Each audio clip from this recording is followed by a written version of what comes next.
we decided that we would go buy an RV. And so we bought a tent trailer. And, you know, we didn't know what we were doing. So anyway, we went out to, we lived out that way about 300 miles in Moscow, Idaho, actually Troy. Went to Washington State University. Anyway, we bought this thing and we came down the Columbia River and we went to this little park along the side of the river. Loved it. Viento Park, if you've ever been there on the river's Oregon side. Nice paved walk from the campsites to the restroom. So that night, there's no toilet in this tent trailer, so that night, wife and 2.5-year-old daughter need to go potty, so they walk up the trail. It's lit right there at the camps, at the restrooms, and come back. Fine. Next morning they have to go potty again. Come back, and my wife's white as a sheet. She said, you know, there was a big rock in the walkway last night, and that rock's not there now. And so for two reasons, that was the end of our tent trailering. One, it wasn't secure, the bears could get in. And number two, the next one had a toilet, because they weren't doing that ever again. So much for tent trailers. Now, has anybody ever known somebody for so long that every story they tell you've heard 14 times? He's heard this one about 50. So anyway, it's time to go. Good morning. Good morning. Very good. Welcome to Guaranty RV Basic Seminar. My name is Dan. I work in this building here. We're not sure what I do. This is Dave Taylor. He is the service manager for main service, the great big building up there. He's been with us a long time. Between the two of us, we have, God, I'm thinking about 65, 70 years of service. We've been around a long time. The point is, we are here to share information that we have with you people. We're not here to sell anything. We are not here to push anything. We're here to answer questions and give you some basic knowledge. This is driven by your questions, so if you have questions, throw your hand up, and for $1, we'll answer all your questions. No, not the buck. So anyway, Dave always wants to know some things, so he's going to ask you a couple questions about what you own. Thanks. Boy, that speaker's humming bad. So I'm going to try to find out what we have out here so we can kind of address, as you're asking questions, we can kind of remember what you had. How many people here have a towable trailer or fifth wheel? Okay. How about B-vans, little B-vans? Great. How about diesels or B-class motorhomes? Okay, campers, tent trailers. So, okay, did I miss anything? What did I miss? Okay, Class A, diesel, good. So at least we know now who we're talking to and what you have. There's some up here.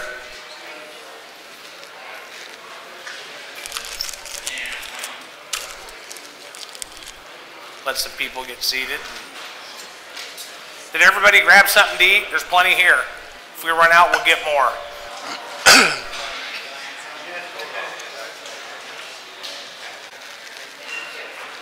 Okay, you ready to do this? I'm ready.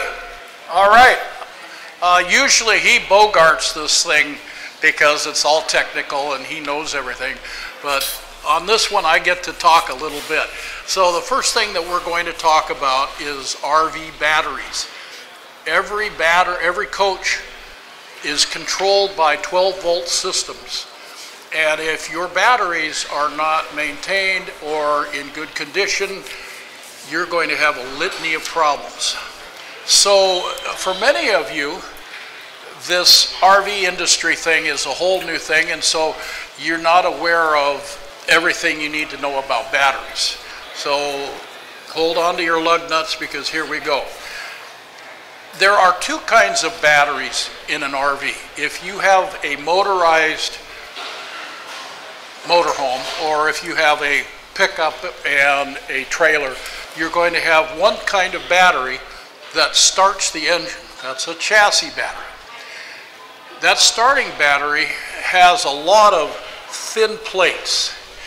These plates have a large surface area so that the sulfuric acid can react with the lead plate rapidly, create a lot of electrons and lead sulfate, and discharge rapidly so you can throw that engine over. They are not designed to deep cycle. If you let a chassis starter battery discharge more than 50%, what you're doing is these plates are very thin and the frames are actually cardboard. So if you deplate this chassis battery very far at all, you're not going to have anything to replate to. Because basically when you recharge that battery, you're electroplating lead back onto that battery plate. And if all you've got left is cardboard, game's over. So with chassis batteries, you've got to be very careful that they don't discharge, and don't ever use them as a deep cycle battery, because 2 or 3 times at bat and they're done. On your RV, the other kind of battery that you own, excuse me, banana, is the deep cycle coach battery. The deep cycle battery is exactly opposite of the chassis battery. The deep cycle battery is designed to, it has, like me, it's kind of fat. It has a lot less plates.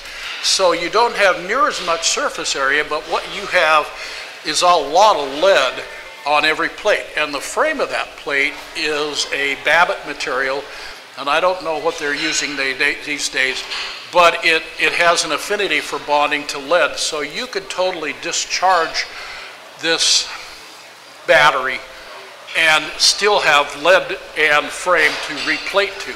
So if you neglect for some reason your deep cycle batteries, there's a lot more forgiveness.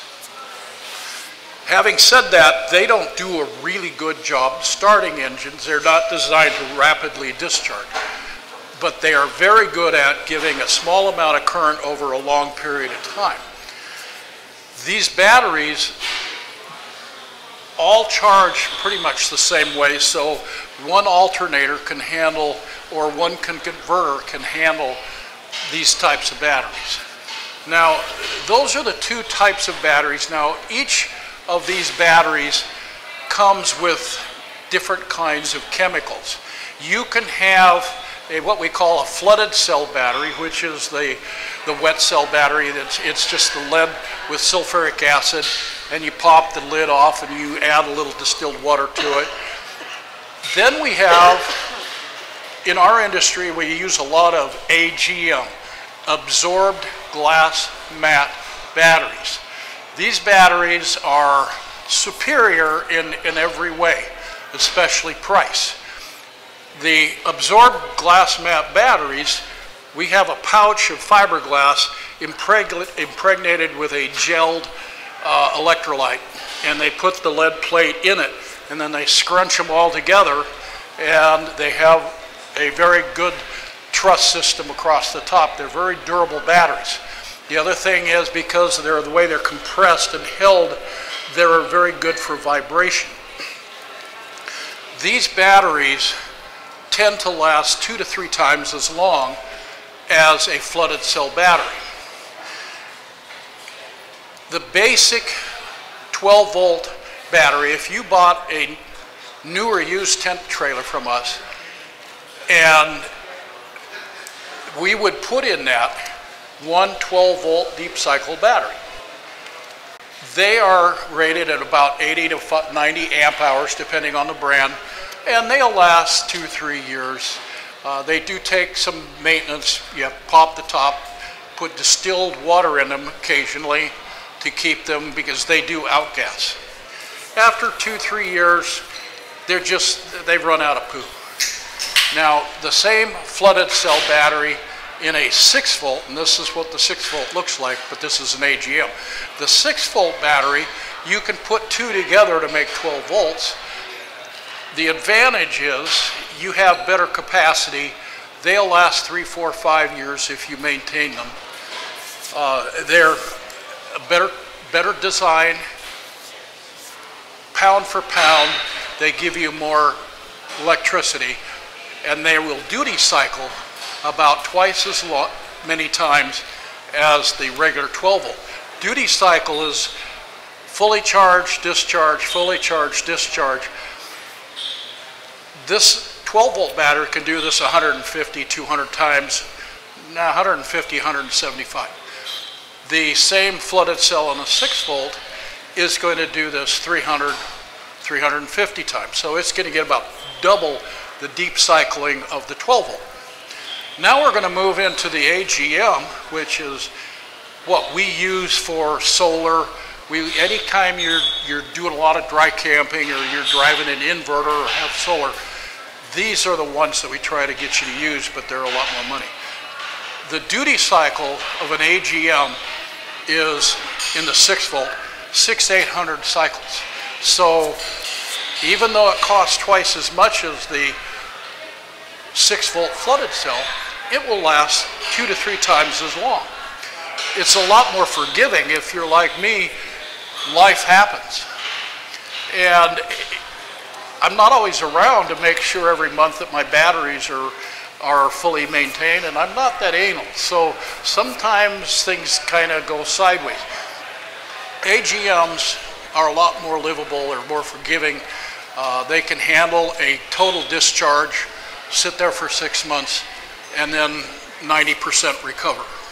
They're very, very good batteries. They have pretty much the same capacities, just a lot more durable. Deep cycles are rated in amp hours. And you guys already look really bored, so I'm not going to tell you where that came from this time. Next time I will. But amp hours is the amount of current that this battery can put out over a period of time. In our industry, it's a 20-hour rate. And a 100 amp hour battery will put out 5 amps per hour for 20 hours. Now, because of the physical chemistry of these batteries, if you discharge those batteries in 1 hour, you're not going to get 100 amp hours out of it in 1 hour. You're going to get maybe 70. So the reaction between the lead sulfate and the water and the lead and the sulfuric acid, it is more efficient when it goes a little bit slower.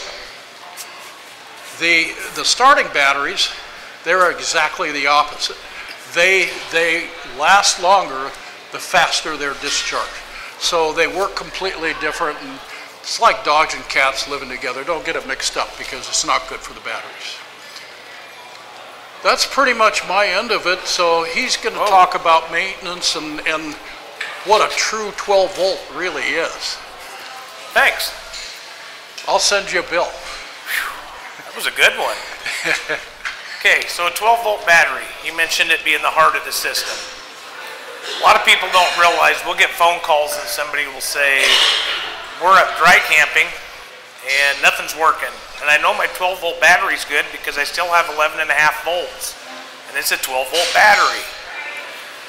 The way a battery works, you're going to have what we call in the service industry as a top charge. When your converter or inverter converter's charging, and if you stick a meter on that, you're going to notice 13, 4 to, I've seen them go as high as 14, 1. That's a bulk. If your converter goes into a bulk charge, it'll charge that heavy in voltage. So we get a lot of people that call and say, my battery's overcharging. It's a 12 volt battery and it's showing 13.8. That's okay, it's a top charge. It's actually a false charge. You're seeing it, but it's not there. A full charged battery is 12.6 volts. If you were to unplug your motorhome or trailer, go take a test meter and test your batteries, it would say 13 something. If you went inside and started the furnace within about a minute and a half, this would turn into 12.6.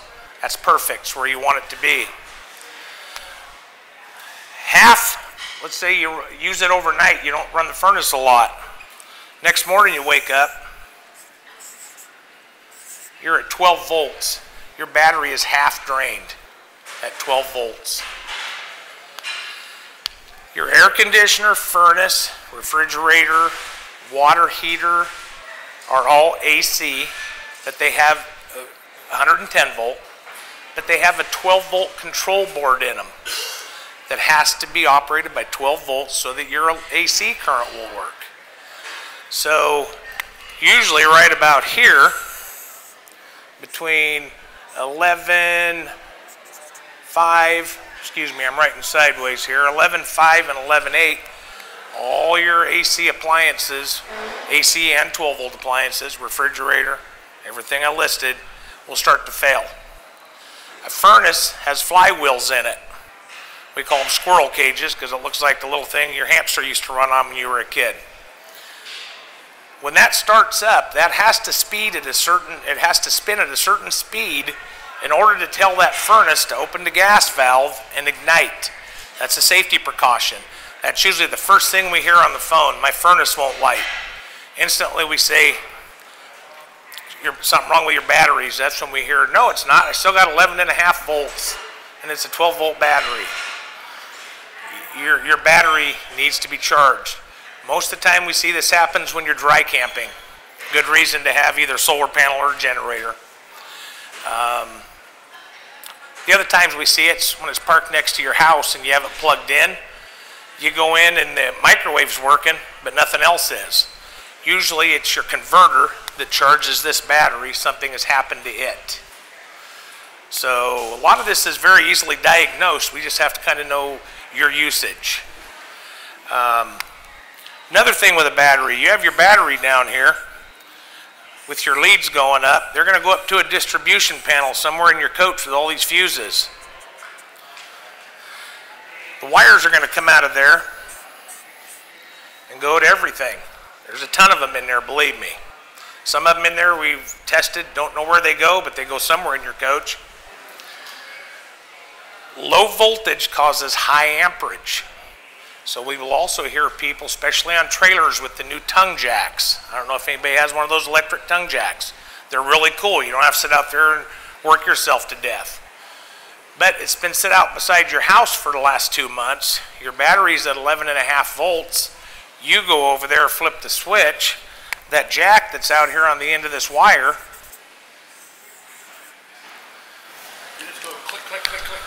it goes click, click, click about twice, and all of a sudden that fuse blows. That's because you're trying to pull enough amps to lift that trailer through that little skinny wire, and this big wire is feeding almost nothing to it.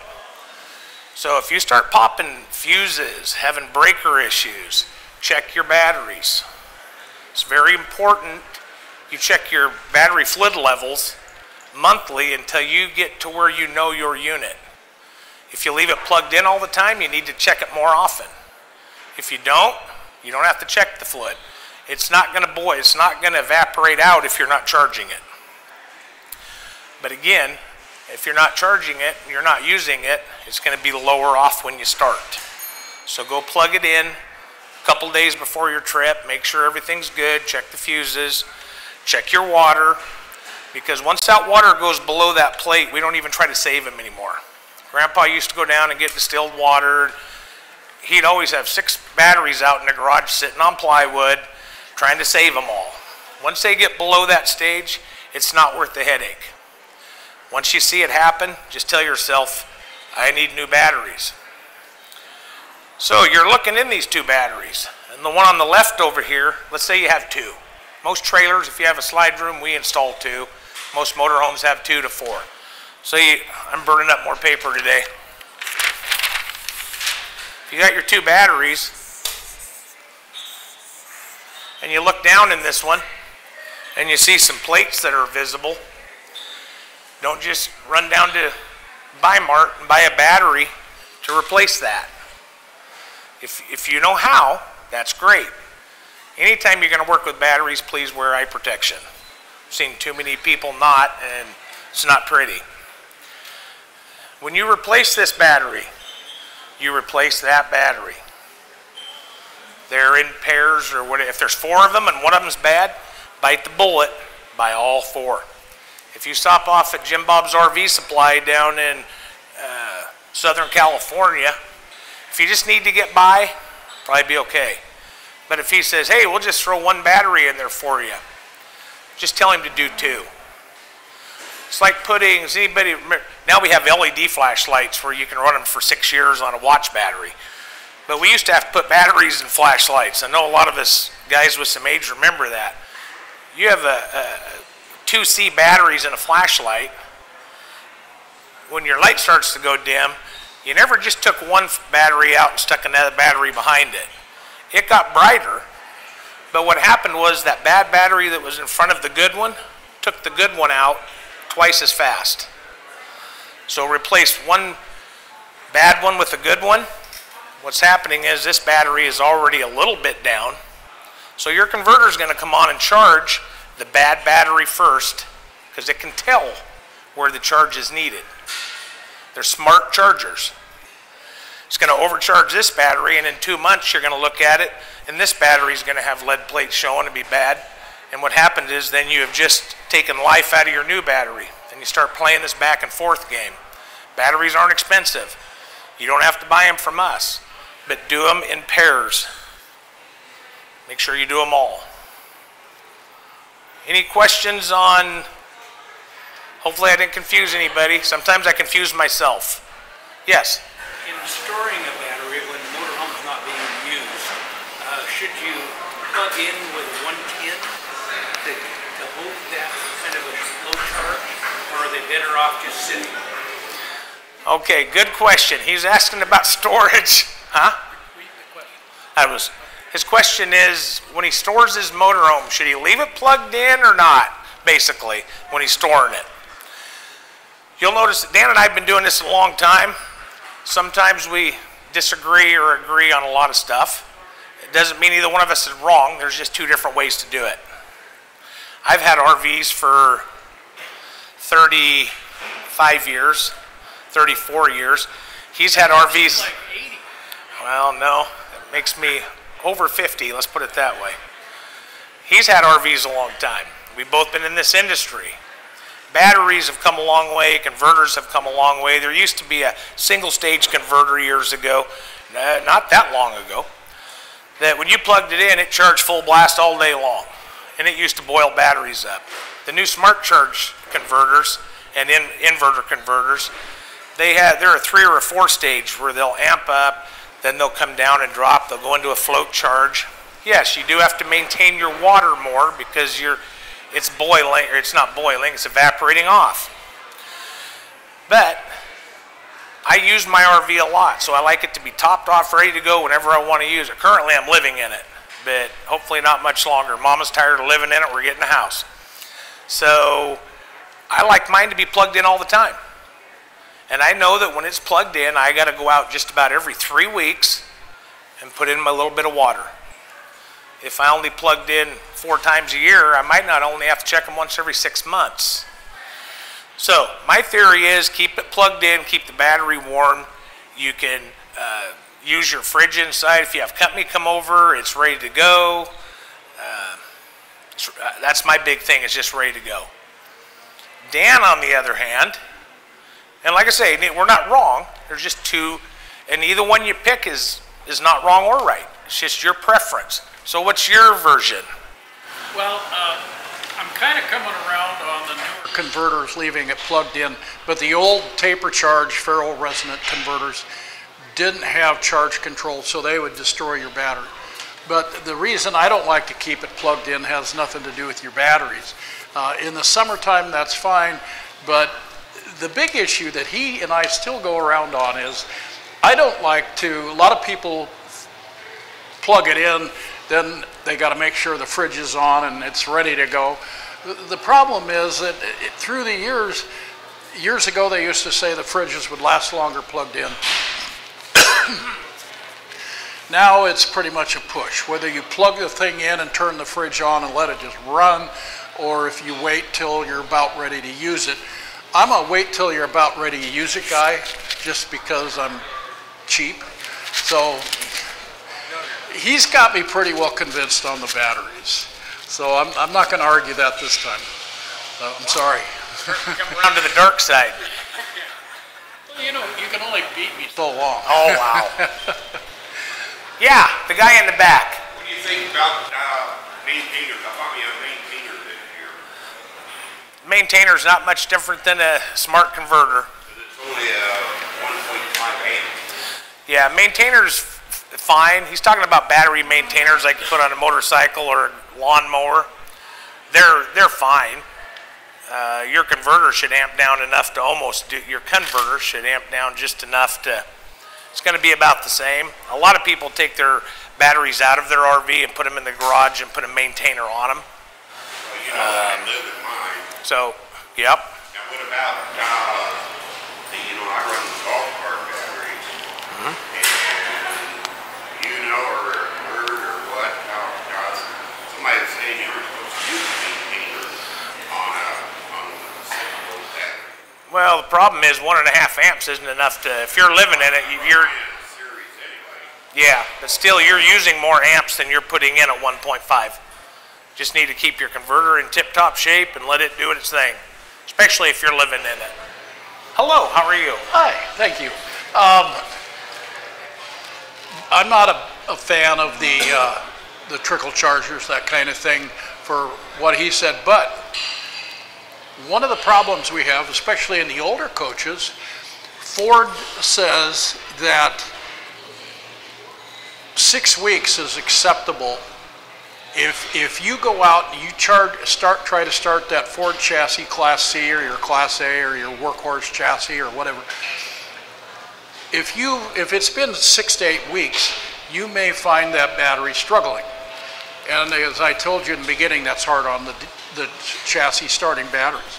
So in the older coaches, they had no way to charge the chassis battery while you have it in storage. So in this case, a battery maintainer, a trickle charger, whatever, they're like a smart charger. They will bring the battery up to full charge and they will leave it there. For whatever reason, I decided I'd build myself an electric lawnmower, and I had a lot of fun with it. It worked great for about 1.5 years, and then it fell apart. But I used one of those battery maintainers to bring the batteries up, and they work really well. So in this case of maintaining your chassis battery, a maintainer will do a very good job.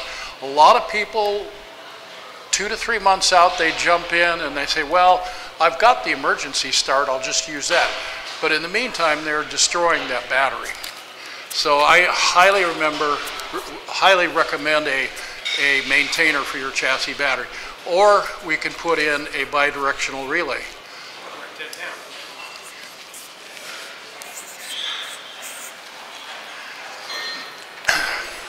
Bird's the word.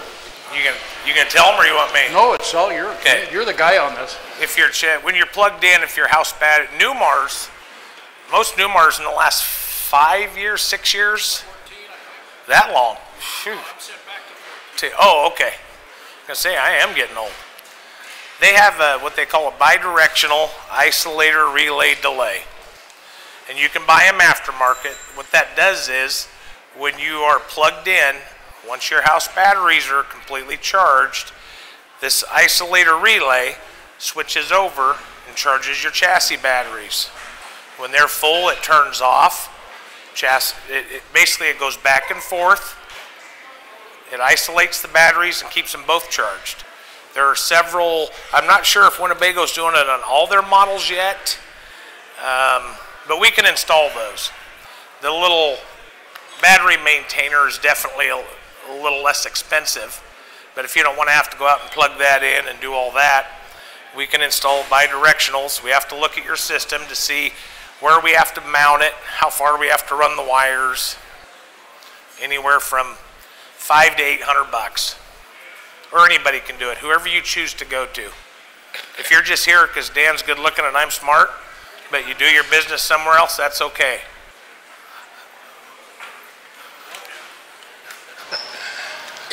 Okay. Any more battery questions? Yes. A lot of, hey, I was brand new at 1.2, so that's all good. Okay, so I bought a Pleasure Ray. Oh. Yeah. Started out at the bottom, didn't you? Huh? Started out at the bottom, didn't you? We're kidding. Pleasure Way is very nice. I absolutely love it. Yeah. However, it is sitting in my driveway right now because I'm getting ready to sell my house, so my entire hours are concentrating on that. Okay. And so we have it plugged in, not the chassis battery, it's turned off under the hood, but the other battery is on so that the inside can work. So am I hearing you right that it could be, I mean, it's been 4 weeks that it's been plugged in, and I didn't plan to leave for another 6 weeks. So I would go out and see if it starts. going bad as I've said. I believe the Pleasure Way has a bidirectional in it, but I would still go out and check to see. And if it does have a bidirectional, I would turn your disconnect back on. Okay, so the one under the hood should be turned back on. If you go out and turn that on and it starts, I would leave it on. Okay, all right. Yeah, her question, what's that? Isn't that? That's a Freightliner or Mercedes chassis, right? It's a Mercedes, but I don't think it Ford. Okay. It doesn't have the one by the gas pedal? Some of them did. Some of them had them outside. Oh, okay. Okay. So mine's a Ford chassis, and on the battery. Oh, it's on the Ford chassis. Yeah. The Ford chassis, the battery itself has the brass thing that you can move, and it disconnects the battery. Yes. And so I did that, and then my RV neighbor who knows everything about RV usually came over and said you'd be better off if we would turn your electricity on so that I can go in and out of it as I'm filling it up with stuff. Right. And but now I'm thinking, am I making my batteries go bad? You're going to know real easy. Go home, flip that close, see if it'll start. Okay. If it starts, then you're doing okay. But did you say that the chassis battery, I mean the coach battery has to be checked in a different way? Should have to check them both, but that may have AGMs in it. Okay. So that's the first thing I need to find out. Yeah, the Pleasure Ways had, I'm pretty sure they had AGMs. The Road Treks tried the big fancy, what am I trying to say? The $4,000 a piece batteries, lithiums in them, and they're actually getting away from those. They went to them and decided to get away from them. They're great, but not in that application. So my user's manual should tell me if it has that bird, right? Yeah, and Pleasure Way has a great website, and if I was on the floor a little more like I used to be when I was being a technician, I would remember that. There's so many B vans right now out. You know, Coachman's got a new one out, and they're starting to run together in my head. They did mine too, so I'm going to go to the website and also go to my manual. Yep. And if you can't find it, you call me Monday or Tuesday, and I'll get you the answer. David Taylor. In service. We have 2 David Taylors here. Okay. You want to talk about getting some stuff messed up? Candidate, ideal candidate for a bidirectional relay, because I think I heard you say you leave it plugged in for 3 or 4 months. Sorry. If you do, the only really good way to maintain that chassis battery on that Ford is a bidirectional relay. Then it'll keep everything up and you don't need to worry about it. Well, when you're snowbirding and you're sitting in the same place. I'm sorry? If you're snowbirding and you're sitting at the same place and you're on their electricity. Right now, you're not getting any of that power to the chassis battery. It's just sitting there. Okay. And even if you're in a campground plugged in, partying your life away, it's not helping that chassis battery. So that's what it should be left on too. Yeah, well, no, because if you leave it on, it's going to go bad I fast. believe her coach has a bidirectional. Oh, it does? I believe so. That's what I'm saying. Call and check. Okay. I That's believe why it we does. have him here. He knows. Yeah, most of the B vans had them. Young lady in the red hair back in the corner.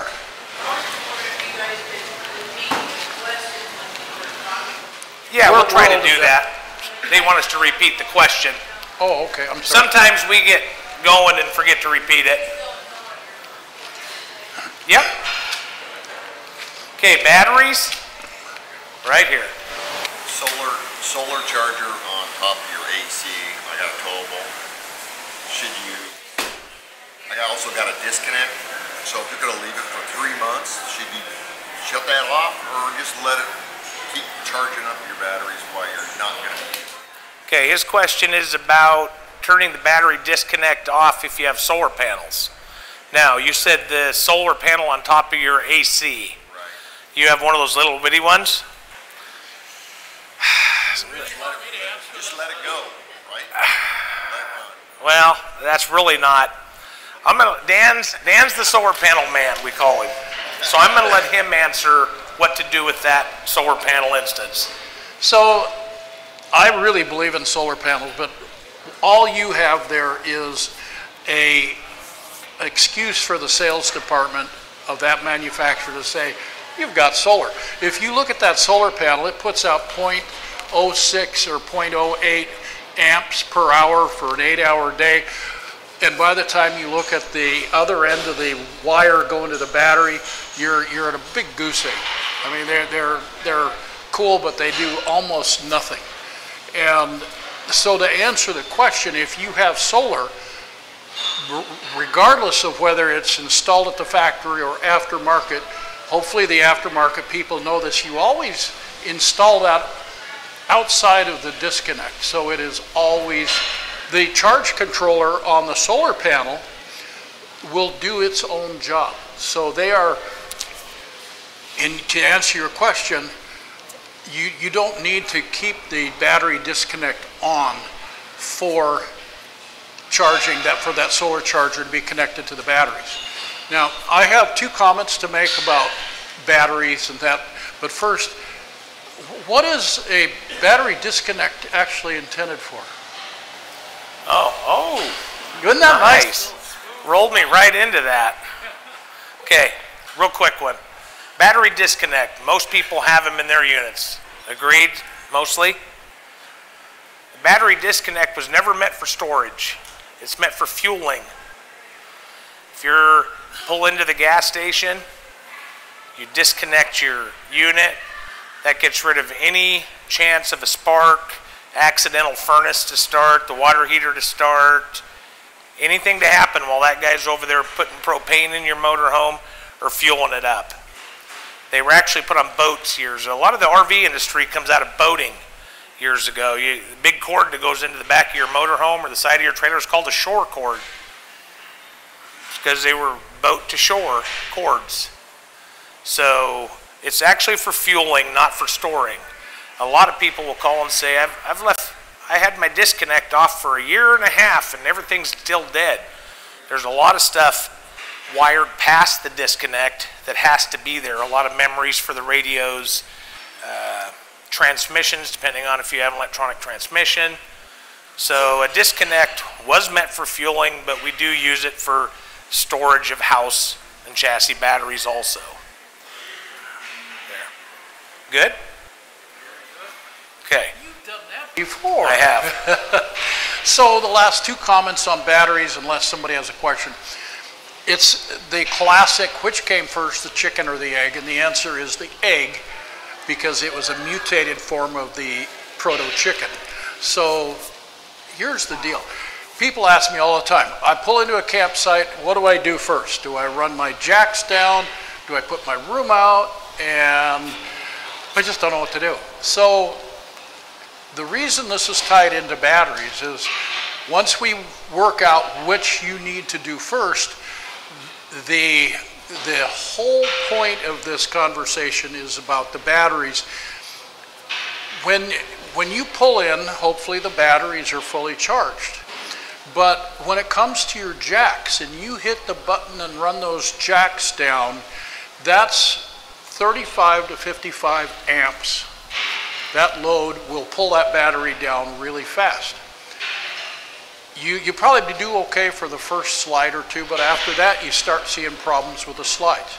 So you need to make sure that A, you're plugged into 110, or B, the generator's running so that you have a good 12-volt power supply so that you're maintaining those batteries at a full state, because the slide room control modules, the jacks, are all designed to operate at the 12.5 to 13 volt range. If you have 11 volts, what happens is the slide room, the module is looking at the amps on the motor. And Ohm's law tells us that as the voltage goes down, the amps go up. So if you have a 20 amp load limit on your slide motor and you're at 11 volts, you're not going to have near as much power as if you had 13 volts.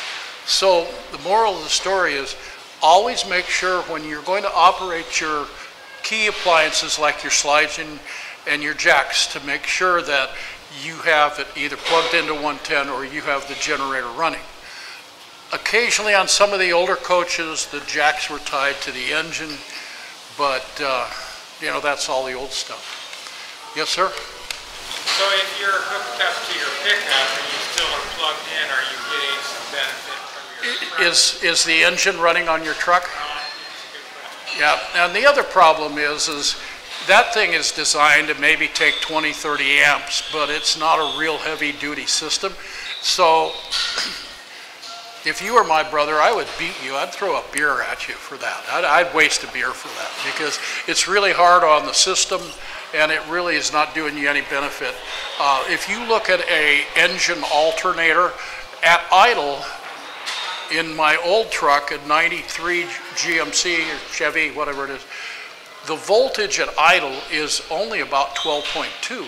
You've got to get it up off idle to 1300 RPM for these alternators actually to do any good. So, no. Plug it in or start the generator. So now we're going to talk about a chicken and the egg. Back in the 80s when they were still figuring out how to do slide rooms, they would build the wall and they would cut the room out. And there was about 2 inches between that cutout, which is now the outside wall of the slide, and the cutout of the main wall. So when that wall is put in, that room is put in, there's a couple-inch gap. And those rooms were all over the place. So everybody was saying, yeah, you know, run the rooms out. And well, nowadays, they build a much better coach and it's much tighter, and you might get your fingers in there before they put the trim on it. So now it's really important that the mechanisms are square and they're not binding. So if you put the room out when the coach is over here like this, you can get it off center, you can get it out of alignment, you can bind it, it's dogs and cats living together all over again, and it's not good. So you pull in, you level your jacks up, then you put your rooms out. If you don't have the leveler, then you would want to I'm sorry? If you don't have the hydraulic leveler, you'd want to get your coach level before you get done. The question is, if you don't have hydraulic levelers, 1, you come to me and we'll put some on. 2, yes, you get some 2x8s. Yes, some great levelers. Okay. Put that coach on boards and you want to get that coach level, whether you have a coach or a trailer or whatever, you want that thing level before you run your rooms out. That's the last of that thought. Any other questions? And he accused me of doing all the talking. No, I told him this was mine. They're going to know next time they come. They'll be like, yeah. Just one more quick question Yes. about batteries. I bought a unit, just a travel trailer here a week or 2 ago, picked it up, took it immediately out to the storage unit and parked it. It's got a slide, it's got the, are those batteries being used right now? I didn't unplug nothing, didn't do anything, just parked it and locked the tongue and left it. Okay, so his question is, he bought a trailer a couple weeks ago and parked it somewhere. There could be some ambient draws on it. I mean, there could be some draws on that. Okay. So how would I know if I have that disconnect, battery disconnect? If I didn't get that. If they didn't tell you about it, you don't have it, especially if you bought it here. Okay. It's a trailer. Yes. Yeah, 99, well, I should say probably about 75% of trailers nowadays don't have them anyways. It was mainly a motorhome thing. So what would you recommend? Do you have one of these on your tongue? No. Okay. Okay. It won't fit. Arctic Fox has, you need to work up here. Arctic Fox has battery disconnects, push-pull plungers. These battery disconnects can be installed just about on anything. We install them through the ground wire. If anybody tells you different, tell them they're lying. This will disconnect your battery. If you put it right at your battery, it's going to disconnect it. The only thing is, what can happen is you may have to reset your radio programming or your, anything that's going to mess up. Yes? So for parking it for a few months, we're not going to be we have a trailer, so if we're not going to be using it for 3-4 months, you suggest doing that, turning it off so that way nothing's pulling? Right. Yeah, it's going to help. 4 months down, depending on how cold it is and stuff, you're still going to lose some voltage. So should we put it on one of those, like the solar, will that charge? Solar is the best thing in the world you can buy. I like to call solar a maintainer. He can sell you systems that you can run everything. I'm not going to say everything, because I've heard people say that Dan's told them they can run their air conditioners off solar. And I tell them I think they may have misunderstood. But you can have, the more solar the better if you're going to do a bunch of dry camping. If you just want to park it next to the house and know that when you get in it the batteries are going to be full, he can sell you a single panel. But you want a single bigger panel, one that's going to do that. Yes? Can a solar in any capacity overcharge your battery? Okay, her question is, will solar panel overcharge your batteries? If you don't have a solar charge controller in there, yes. Because solar panels don't put out 12 volts or 110. They actually, 19.4. Okay, I was going to say, here we go again. I thought she said, I guess I heard her wrong. Stop picking on Dan. Is that what she said? If you have a charge controller, then it will stop. It'll regulate the voltage and amperage going into your batteries. And yes, it will slow down and shut off and do everything it needs to. But it's still charging your batteries, so again, it's like being plugged into a point. You still have to check the fluid in your batteries unless you have an AGM battery. And they're great for storage. I've seen people come in and put 10 on top of their roof, and then the next thing they'll say is, oh, we'll never dry camp. This is just so my batteries don't go dead. And I'm thinking, I guess if that's what you wanted, we helped you out. But it's not going to take 10 to do that. It's not a huge, enormous cost for the insurance you're going to get out of it. Yeah. So we got a new Jayco trailer. Which battery do we have in it? You're going to have those interstates right on the right. And there's nothing wrong with them. They're just maintain them, and they're not going to last as long. And if you do a lot of dry camping, you may want to hop up to an AGM eventually. Okay. Yes? And then on the Jayco Eagle, the battery's behind the propane tank, so you can't hardly get to it. Did you call him up and tell him to chew out the engineer?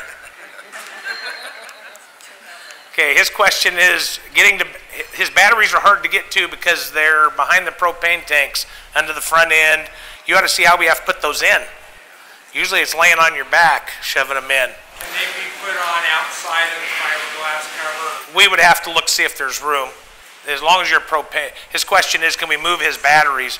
We can just about move them everywhere but to the interior of the unit as long as there's room. And if not, that might be a good time to let the batteries you have live their life and then upgrade to an AGM. Now the problem with an AGM is, and a 6-volt is, they're taller. So we get people that come in with campers, they have the little cabinet they open, 2 batteries pull out, and the first thing they say is, I keep going through batteries, put AGMs or 6 volts in. Well, they made that cabinet an inch too low, so we can't. So that's when you call the guy and chew out the engineer. Hopefully nobody in here is an engineer. We're good. So last thing, I want to make a comment here before we move on to his favorite topic. This is why he comes in. If you have interest in solar or inverter, I'm not trying to say anything, I'm just saying I've been doing that for a very long period of time.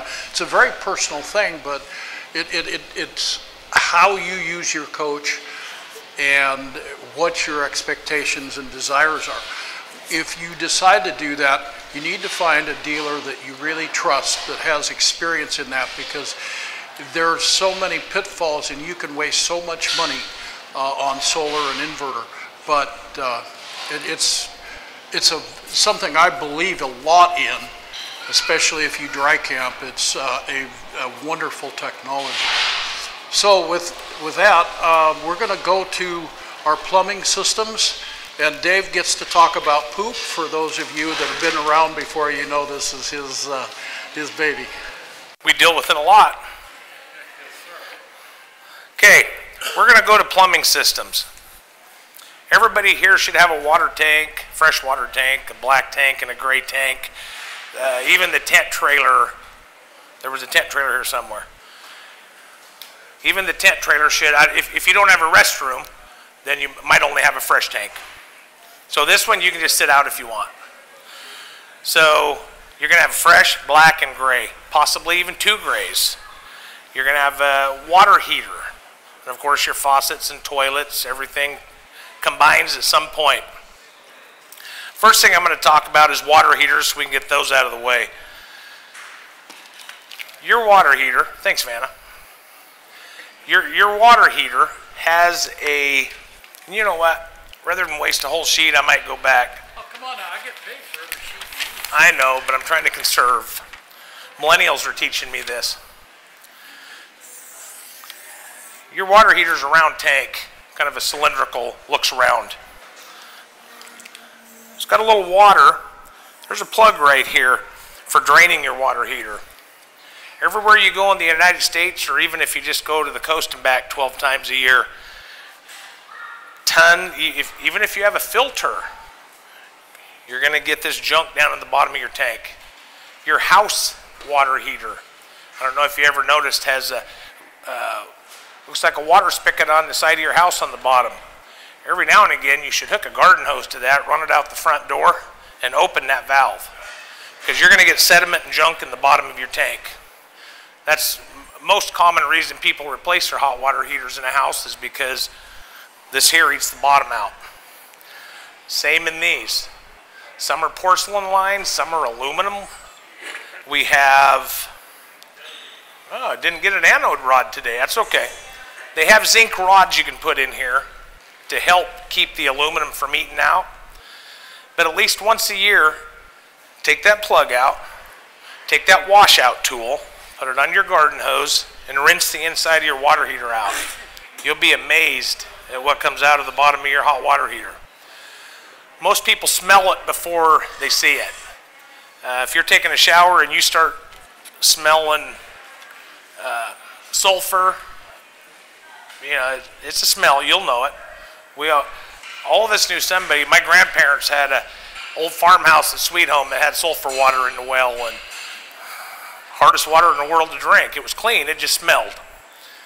Anode rod helps keep all this clean, helps keep everything that's going in there, or all the hard waters, from eating up your aluminum tank. So great idea. Most of the manufacturers start with these new. So if you've bought a new unit, you're going to have one in it. Yours is going to have one in it. So about this time next year, you're getting ready to go. They're real cheap. You'll know when it's bad, because all that's going to be left is it's going to look like a piece of coat hanger with a plug on it. If that turns into a coat hanger, there's nothing left.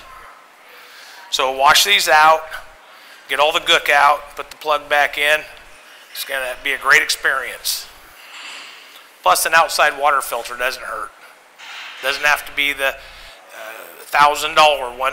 Just that little, I think they sell a twin pack for 27 bucks. That's what I use, just to keep the sand and gunk out. Okay, here we go. My favorite.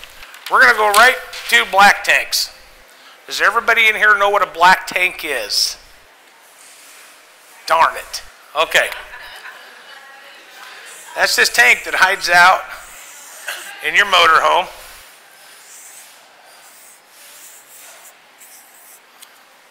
And it has a toilet on top of it.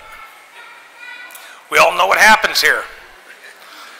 So I'm gonna skip forward a little because usually we go into pre-treating your tanks last, and then it adds a whole lot of more questions.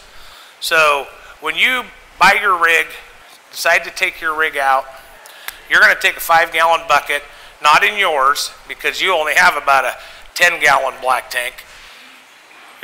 You're going to take a bucket, you're going to get some stuff called Happy Camper or whatever you prefer. This is what we swear by. You walk through the service department right here or up north, on every bench you'll see several of these. Stuff is amazing. As much as we talk about it, I should call them and tell them you need to pay us. But very inexpensive, works great, takes the smell out.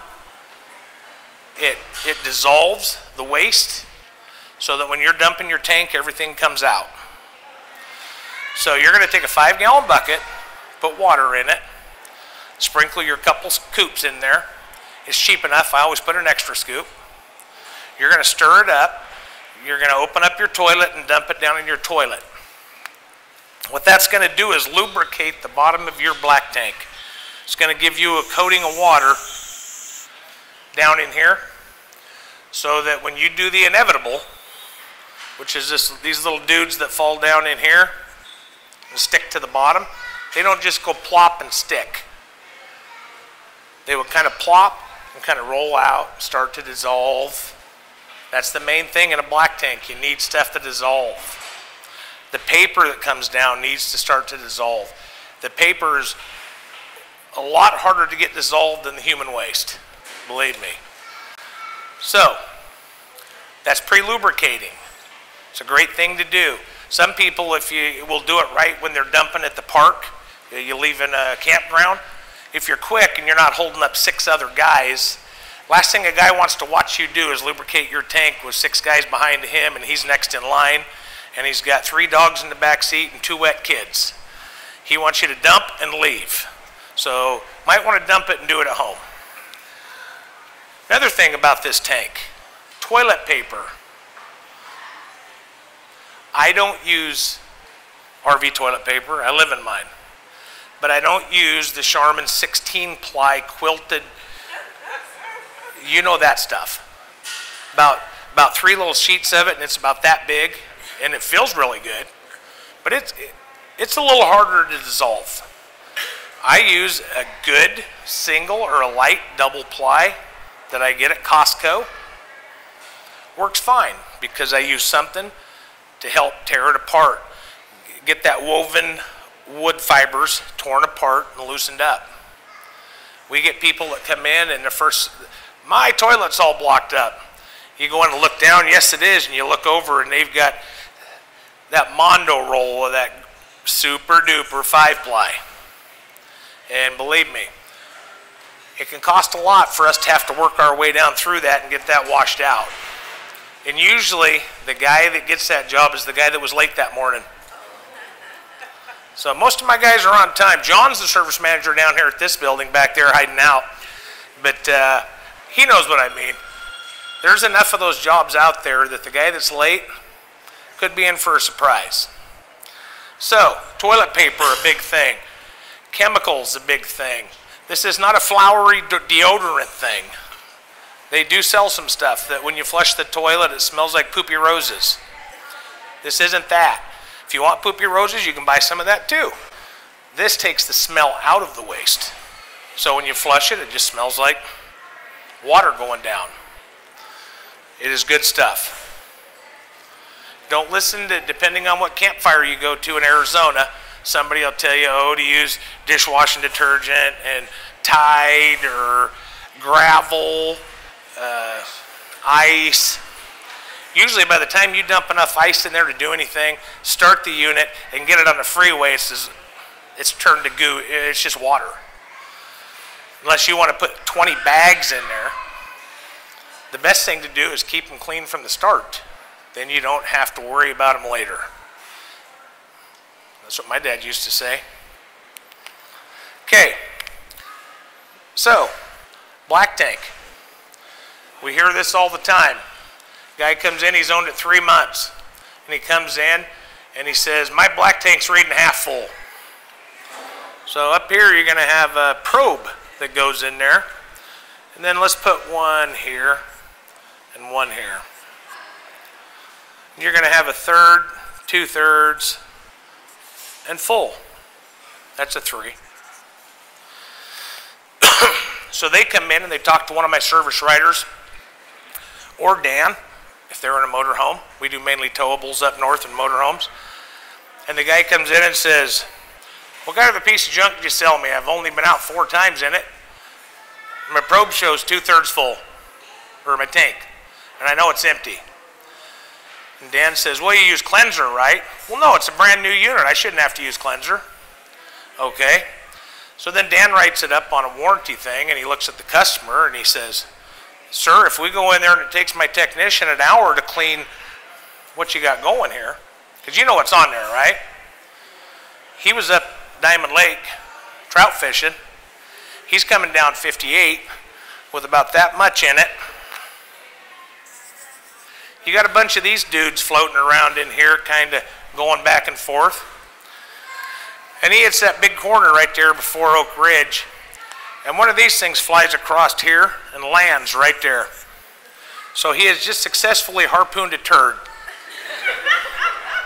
And that thing's sitting there. So he dumps it. Don't encourage him, guys. Sorry. So he dumps the tank, but this little dude's still hanging on here. So we tell the guy, "Hey, it's $130 an hour. And right here's a piece of paper that we make you sign that says anything that is not deemed warrantable is your responsibility." Well, the guy is so sure that it's something that the manufacturer did that he signs the paper and says, "Call me when it's done, I'll come pick it up." So we send the guy out there and he spends an hour putting cleaner, filling it up, dumping it, getting the guy in the forklift to shake it around. Takes an hour to get it all cleaned up. So Dan calls the guy 3 or 4 days later when his whole warranty list is fixed. The guy comes in and Dan says, "Well, your warranty covered all this and you owe me $130 for your tank." Now all of a sudden Dan's not this guy's friend. Instantly, now it's still somebody else's fault. They didn't tell me, you know. We hear it. Believe it or not, at Guaranty, usually we'll give you that first one. Usually we'll say, "Hey, we understand. It's your first unit. You didn't know. We'll help you out." Guaranty will take that cost upon themselves. That's what Guaranty does that a lot of other selling dealers don't.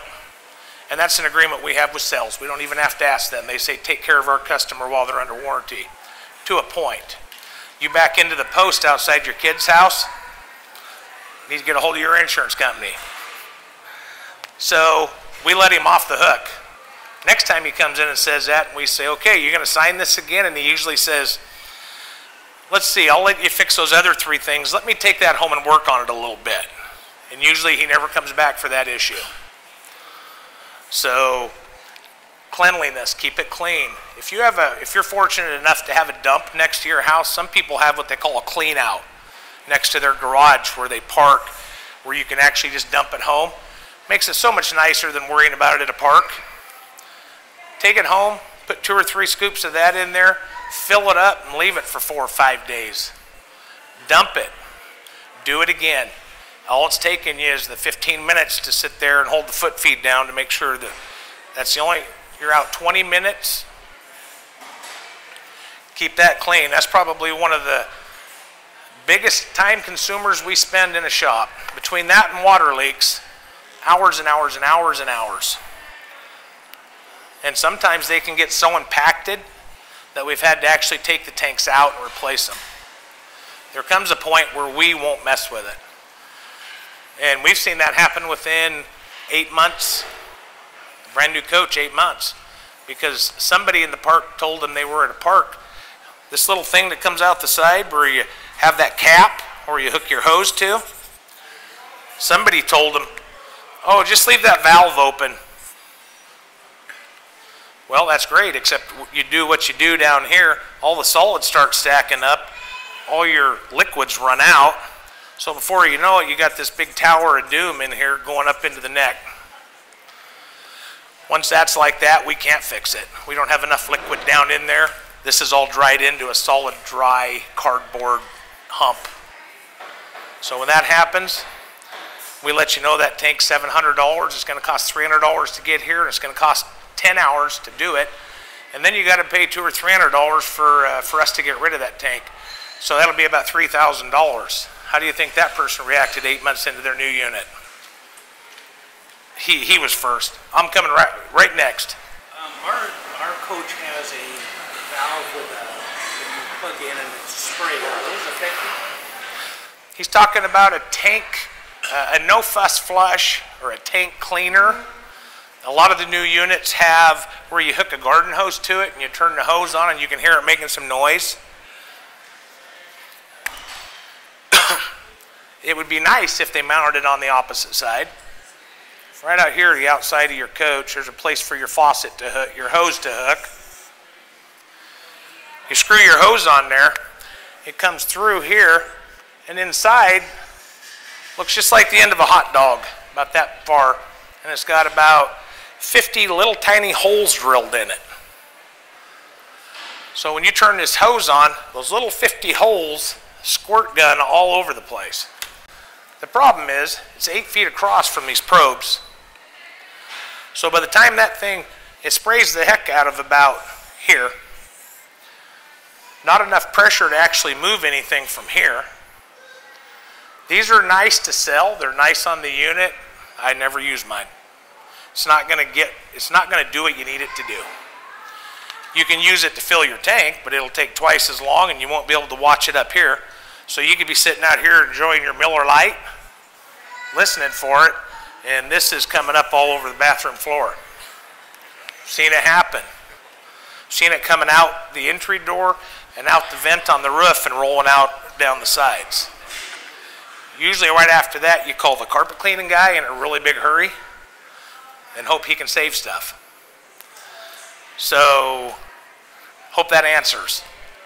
They have some that you can actually put on here now and push water back in. The problem is, we're getting long today, sorry. At any point if we bore you and you get up and walk away, we'll wave at you and you'll still be our friend. We understand we get long. If your plumbing pipe has to go around a couple corners to get to this tank, then you got your hose. That thing that shoots water up is hitting this corner, and by the time it hits this corner, all it's doing is landing and rolling back out. You're not getting any water actually even into your tank. So it's a great concept and it looks cool, and I think they're 50, 80 bucks. All it's going to do is sit in your front compartment and you'll never use it. Or if you do use it, it's not doing anything for you. I got one more he has to, yeah. What, I got it? Okay. I like to talk about poop. We got any more? Or are we going to go right to gray tanks? Excellent, because they're worse than poop tanks. Gray tanks. Everybody knows what's in gray tanks. A little bit of corn, rice-a-roni off the dinner plates, grease from the bacon that you couldn't get in the trash. The shower gray tank, if you have two, my fifth was long enough, I have a galley in a bathroom, is full of all this grease and oil off your body and out of your hair and your wife's hair and the shampoo. In my case, it's a little hand soap. Her case, there's a pre-conditioner and a conditioner and a shampoo and an after conditioner and I don't know what goes on in there, but it takes about an hour. Think I know, you know what I'm talking about, don't you? We've seen gray tanks that were far worse than black tanks. Not so much in build up in a heap, but on the sides of the tank. It'll look like something between lard and Jell-O, and it can be about that thick on the side of the inside of the tank. So what happens is you come in, we can't even try to clean that. It won't come out. It's going to take, you know, boiling hot water to try to clean that. So usually what we'll do is we'll clean it as much as we can. If you continue to use this stuff, eventually it'll eat it out. We've had people say, well, I want it to read right. Put new probes in it. So we put new probes in the side of the tank here. They take it one trip and they come back and say, the probes you put in are bad, we want you to do it again. No, because we explained to you what was in there, and what's happened is all this grease has just rolled right over the top of that probe. That brand new probe's bad again. So usually what would tell you, especially, we don't mind billing you to work on stuff, it's what we do, keeps the lights on. But we're also honest enough to tell you, try some of this, give it a month, try to clean your tank. If you can't do it or don't want to, come see us. Because a lot of money spent on probes. The only one truthfully that matters is the full probe. You would think a service guy would tell you different. This full probe's the only one you care about. Who cares if you're a third full? Unless you're going for a week or two and you're going to be dry camping where you can't dump. A third, it doesn't matter if you're a third. Third's not going to slow you down. 2/3 isn't going to slow you down. So when you start seeing that full flicker, that's when you know, and full's usually that far down the top of the tank. So it's not like when it says full, you got to just pack up and leave. It means you need to think, next 5 or 6 flushes, you need to get somewhere where you can dump. Plus what will happen, I think was it you that was, well, it was you or somebody. No, I'm pointing at you. Your toilet will bubble. Your toilet will go blurp and actually splash a little water back up on the toilet seat. That's about as full as you're getting right there. Because you're above the vent, you're above the floor line. That means that any water, any venting is coming straight back up through the floor. When you hit that, then you're done. So full, get the full down and start working on the 2/3. Who cares about a third? If you get the 2/3 and full working, 5 or 6 flushes can be a third, depending on where they put the probe. Oh, more questions. Don't get excited. Yeah. Well, you're saying about the gray water we have a separate gray tank for the shower and the bathroom sink and stuff. So, when you put the happy camper in the toilet, does that take care of all of that? No. Good point. I didn't mention. You put this in your gray tanks also. Put a couple scoops put it in your kitchen sink. Run a couple gallons of water. And just let it work its way through. And in the shower, we put it in the bathroom sink because mine's the same way. The shower and the bathroom sink are together in the kitchens. So yeah, put a couple 2 or 3 scoops down I think it says 1 scoop for 40 gallons. Like I say, it's so inexpensive, I think I use 3 or 4. And my technique is to fill the toilet bowl, sprinkle a scoop, flush it, and let it mix on the way down, and do that about 3 times. And I figure that gives me about 4 or 5 gallons and 3 scoops. So you fill your gallon? Nope, just the toilet. The toilet. That's what I meant. Yeah, fill the toilet, sprinkle it in so it's kind of floating down, and then dump it in. And that mixes it going down through the... Okay, any more black tank, gray tank? This is your last chance. Oh, yes. I just wanted to, you did really well, but I just want to add my 2 cents because I feel the need. So, he's talked all the way around these holding tanks, and I just want to tell you, a lot of people are new at this, that's why they come to this. And you sit at the campfire at the campground, and there's this old guy that just really feels like he needs to be a know-it-all, and he gives you so much bad advice, it's amazing. Not you. Get that hand down. You know what you're doing. So here's the deal. Here's how I did my holding tank, and this was a trial and error through working here and other dealerships for most of my life. So if you do a lot of undeveloped camping, state and federal, they require an axe, a shovel, and a 2.5 gallon bucket. So what I did is I would go to the creek, fill the bucket, put my 2 scoops in there, and I would dump it down the tank. But before I did that, let's say when you first pull up to dump, the first thing you do is hook up your hose. Second thing, you open your black. Whoosh, it goes out. Then you open your gray. Whooshes into the black tank a little bit, and then out it goes. So it's kind of cleaning up a little bit here. Now you go in with your camp bucket, 2.5 gallons, push the pedal and dump it down, or you stand there and drink coffee and hold the pedal. That 2.5 gallons goes down and it rinses out the black tank a little bit more. Goes into the gray tank a little bit and goes down. Now you can put your hose away, close your valve. And then refill your camp tank, put your 2 scoops in it, dump it down the toilet. You now have a couple, 3 gallons of water and your chemical in your freshly dumped tank. If you don't use it for 6 months, who cares? As long as it's not going to be over the winter and it freezes. This is an enzyme-based chemical. And whether you use this stuff made in Oregon or you use something, don't buy anything from Thetford because it's Chinese junk and they have a lot of hard metals and I heard a story from a guy not too long ago, it just blew me away, but I'm not surprised. Certain countries are a little less scrupulous, and if they have hazardous materials, a lot of the times they would dribble those materials into chemicals that they're bottling and selling. So I'm not pointing fingers, I'm not saying anything, but that is a tried and true way of getting rid of toxic chemicals, is to put small amounts into other products that you sell that they're not going to be testing for. And they slough off these chemicals. And so I would highly recommend you stay with Made in America chemicals for anything. So anyway, this is an enzyme and it is designed, well, we found it naturally to eat organic tissue and beta cellulose. Beta cellulose is toilet paper.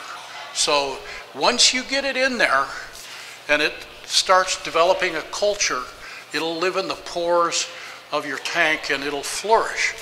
But you need to keep using it because the amount that's in there is only going to clean up the residual. It's not enough to really chew through the tissue. And it's also good for the campgrounds because once this gets into their system, it will cling to the plumbing and the drain pipes and it'll do a very good job. So there you go, that's my 2 cents. Okay, now I get to add 2 cents, something I forgot.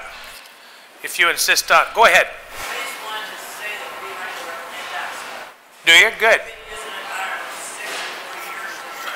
We started out, we don't like it. 6 years. I know I've been here 10 and we started using it real heavy about 8 years ago. But if you're one of these people that insists on antibacterial hand soaps and body washes, it will actually kill this. So no reason to use it. No reason to use much if you're using that in your RV. That will kill all the enzymes. Basically, this is just like putting sugar down your tank if you're going to use those. We've antibacterial ourselves almost out of the world. So it's okay to have a little bacteria on it. So, yeah, Ron? I've been using about as long as you guys have, but I also, I use it in my gray tank too. Now, what you just said, doesn't that, all your corn and stuff like that, doesn't that kill that happy chemical? No, the corn and stuff won't. The antibacterial hand soaps will. Well, you got soap. Yeah, most of that's not antibacterial.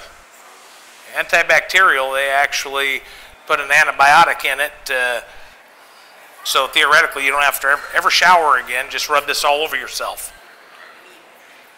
I know it's bad as that. We use it as long as everybody else has. Yeah. Yep. Okay, last chance to get us past black and gray tanks. Okay, I think we should take 5 to give everybody that's tired of us a chance to run off and the rest of them to go get a drink or to the bathroom. What do you think? Go back and talk about fresh water. And then get on to the appliances and... Everybody good with that? See you back here at about 5 or 10? We'll buzz through the appliances pretty fast. Everybody knows the... Oh yeah, we got to do... You had some other thing to do. Not really. You mentioned fresh tanks, but there's not a lot to the fresh tanks. Well, how do you charge and clean and sanitize a fresh tank?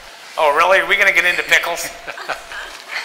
At least once a year on your fresh tank, you're going to want to take somewhere between a cup and a gallon of bleach and get it into your fresh tank. fill it full of water, then run it through all your appliances, hot water heater, toilet, and that's going to do is kill any contaminants that may be growing inside your plumbing. It happens more down in the humid, hot areas, but a lot of people dry camp so much they don't take a lot of water with them. There's always a little water in your tank, and that water will eventually start to grow stuff. We've actually seen them so bad we've had to cut them, take them out. They were green inside. Once they get that bad, you can't fix it. That unit did come from Florida. So you're going to put that bleach in there, let it sit. How long? Well, I'm guessing 24 hours if you have the time. 24 hours. Just plain bleach water. Yeah. Plain bleach right in the water tank. If you have a system where you don't have a hole in the side of your trailer to pour it in, then you can pour it in your garden hose, screw it on your fresh tank fill, and when you turn the water on, it'll shoot it into the fresh tank. That sweetens, that cleans your tank out, kills anything that might be growing. Then you're going to drain that out, fill it with water, run the fresh water through your system. Might have to do that a couple times. I'll get there.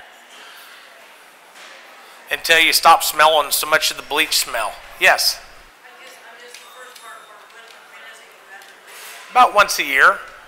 Whenever you do kind of like everybody has that spring cleaning time on their house. There's always that time when you're kind of getting your RV ready for the season.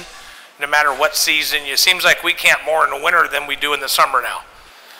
So, you know, when you're doing your RV stuff, at least a half a cup to a gallon, or a cup to a gallon. I say a cup, he says you're standing there with the whole gallon, use the whole thing. So, right in the freshwater tank and run it through. Then again, you're going to open the bottom of your fresh tank, let it drain out, try to get the bleach out. Bleach won't kill you. Most everything around us is made with bleach, but it smells a little weird. And then if you don't get it all out, this happens. That's the time to drink your hot water tank? Yeah, you can do your hot water wash at the same time when all the bleach is through the system. Now, here's the tricky part. In order to sweeten the tank, after you've done that, I take a box of baking soda and I pour it in the tank, fill it up, and run it through just to get rid of the bleach smell, freshen stuff up. Dan has this pickle concoction that he does, that he swears by. So he puts how much vinegar? Well, if you're using a cup of bleach, you need to use a cup of vinegar. Okay. It'll So a cup of neutralize the vinegar. bleach. That's why he has Gary, you know. That could be. But we don't want to see you out there slicing pickles and putting in there, and then those little seeds, and we're not making pickles, we're just re-sweetening the tank. Both will work. That's why I say we do different things, they both work.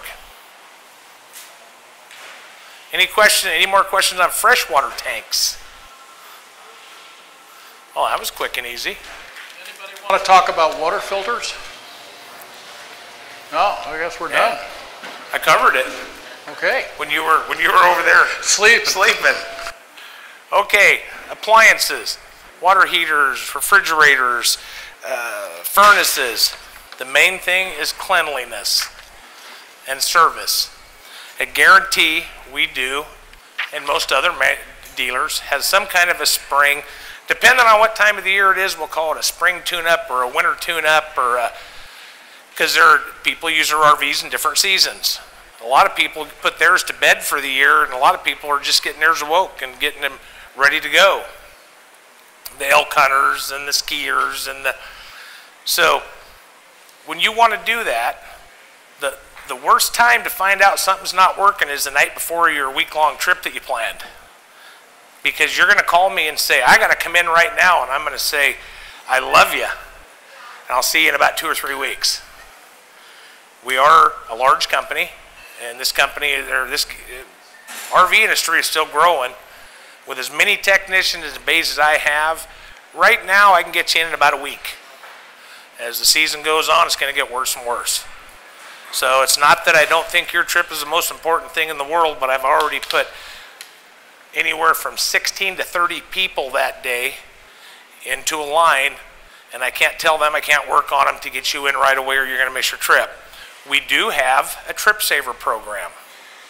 So if you call me and say my furnace isn't working and we're leaving in 2 days, we will get you in. We will work on it, get it diagnosed. That doesn't guarantee I'll have the right part or have it here in time to get you out on your trip. But I will make the time to get you in and get it diagnosed. It's guaranteed trip saver. We're one of the only ones that do it. However, when you come in and you call and say my furnace isn't working, and then you show up and say, okay, look at my furnace. Oh, and by the way, since I'm here, why don't you look at these 14 warranty issues? I got this loose drawer and I got this little piece of trim. Then I have to look at you and say I can't. We'll have to reschedule you for that. And most people are pretty good about that. We're going to get you on your trip, but that crooked drawer is not going to keep you from getting your steak knife out and having a good trip. Yeah. Good question. So I just bought my thing, my RV. Is there any of that stuff that might not have been done that I should do again? No, you're going to be about a year from now. Okay. So next spring. So all that. Yep, this is where you get to. Everything's good to go on that. Right. Yeah, once we sell it to you, you should be ready to go for a year. And that's when we assume you've learned enough that you can take ownership, we call it, and start doing your due diligence and your yearly stuff. And I don't have to go and clean the poop house. No. Okay, No. Good. Thank you. And any of it in there that's in there should be from somebody you know, not us. Thank you. However, we do have a road show, and every now and again, somebody will let their little kid do a little something in motorhomes, but a little kid one don't hurt nothing. So where was I? I got long. Appliances. Make sure they're working before you need to use them. That's why I keep my stuff plugged in and a lot of it running. But if it doesn't, call us, we'll help you out. In order to do that, if you want, a couple, 2-3 weeks before your trip when you're getting it ready, you're going to call us and we're going to do the spring tune-up. It's $89 or $99? It's $100. $99.99. We use that sales thing, $99.99. No matter how you look at it, it's a $100 bill. And it has about 40 things we're going to check. We're going to get in and we're going to blow out your furnace, your fridge. We're going to take the orifice, your gas orifice, out of your fridge, your water heater, clean them with alcohol, put them back, make sure they all light. Try your air conditioner. We're going to check your batteries, pressurize your water system, check your roof seals, your side seals. Do a gas check. There's a whole list of stuff we do. It's about 2 hours worth of work we charge $100 for. Hopefully we do it for $100 and you've maintained your unit good enough. We just give it to you the next day and say, hey, everything looked great. Have a nice day. Enjoy your trip. Have a nice season. Every now and again we may say, hey, we noticed a little bit of seals on your roof, or you know, when you brought it in, your water heater didn't light. Do you want us to see what's wrong with it? Or basically it's to get you going so you don't have to call us in a panic later. Does that make sense? Because it'll never break until you need it. It's the way it always happens. So it can, the most important time, I have more people sitting in our campground that are in the middle of trips. And they'll sit here, some of them can sit here through their whole trip, depending on what's happened to their unit. And it's because they started it up the night before they took off. I just have a tear. I'm sorry. I'm bringing you to tears? I do that a lot with him. Yes? So then, say you have that $100 maintenance thing, and you guys find something, is it then 2 or 3 or more weeks out before it can be repaired? Her question is, if we find something on that spring tune-up, is it 3 or 4 more weeks out? Usually not, unless it's something big. If we notice that a branch has come down and tore your rubber roof, and we know that's going to be 40 hours to fix, I may not have technicians available to do 40 hours worth of work that week. So what we will usually do is give you an opportunity to get with your insurance company. We will invest a couple hours of our time to get it so it'll make it through the season. We do that for free. You enjoy your season, and next November, December, you bring it back to us and say, we're done using it, put a new roof on it. And that helps you and us, because December, January, February, even though we're busy, we're not as busy. We have the technicians to perform that work. So it helps both of us, and it's worth it. You know, if you need a new battery or something, yeah, we'll usually just call you, and if you want it done, we'll do it right then. Any more questions about the spring tune-up or furnaces? Go ahead. I'm after you. Oh, okay. Well, we have a tractor trailer, and our furnace, it goes up, heats and all that. Then near the end, when it's probably going down, it'll be making a rattling noise. Now, is that little wheel? Could be that little wheel, or it's missing the mounting screw. Anything that comes up to a speed can get a cavitation, and there's usually at a certain RPM it'll rattle or shake, and that's something, if you're under warranty or not under warranty, we can look at and usually fix. We had it in, and we mentioned that, of course, then when it didn't do it when we wanted, so. That's the hardest thing for us to fix, is we can't find it. Yeah. We get people in and they say, my refrigerator won't work. We'll go out and turn it on, it's working. It'll sit there for a week. We'll do all the rest of the work. For a week, it'll sit there and work. We'll take it across the street and plug it in, it'll sit there another week and work. They come and get it, and a week later they call, my fridge isn't working again. We've played this before with, and people get frustrated, and we do too, because they think we're not checking it. If it doesn't break, we don't know what we're looking for. And I think all the jiggling, because it worked, it made the noise at home, and then here it didn't, maybe it jiggled back into place. Right, it could, or it could just be so close. Or, yeah. And a lot of it could be if you were a little off level, or, you know, just the kink. My fifth wheel's 36 feet long, and I know when I'm level because the door shuts just like that. If I can't walk over and shut the door just like it's butter, I know that I've got a little tweak in it somewhere. Another thing I have a problem with is the oven. When you have to light the oven, I can't even see where to light. It's so far back and low. And is there any? No, it's going to look like an elephant's trunk up under there. You light it there, but she's talking about how hard it is to light ovens. You know the best thing to do with an oven in an RV? Don't use it. Because it's going to cook at 200 or 700 either way. I've never had one cook. I've got an oven gauge, and I can set my oven at 350 and look in there a half hour later, and it'll be 300. Close the door, cook something, and the cookies are burnt. When I open the door, it's at 4.5. They're hit and miss, and they're basically the same oven they've been for 40 years. They've done almost nothing to them. They do sell an expensive oven that has an electric light, that has an igniter in the oven, but it's a spendy oven. Yeah, I got to climb down in mine, and my knees hurt, and I got a flashlight, and yeah.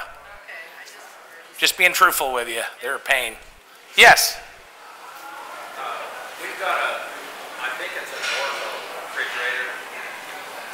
The last couple of years it's been active. Right now it's on 5, on high. Had it checked before. We found a loose wire with a 12-volt ground wire, or just the pigtails. Tighten it up, it worked for a while, and then again this last week when we fired it up, it's out there running at 5. Is there a gas in it? His refrigerator is not cooling, and he's on 5, which is, on his model, is high. Fridges are probably the hardest thing to work with. Right. If it's an electric or gas, you either have a thermistor problem or you have a cooling unit problem, a blockage, or a small leak you're not seeing. Because if your thermistor's good and everything's working right, usually you have to turn them up in the summer because it's hotter outside. Ambient air has a way to work on them.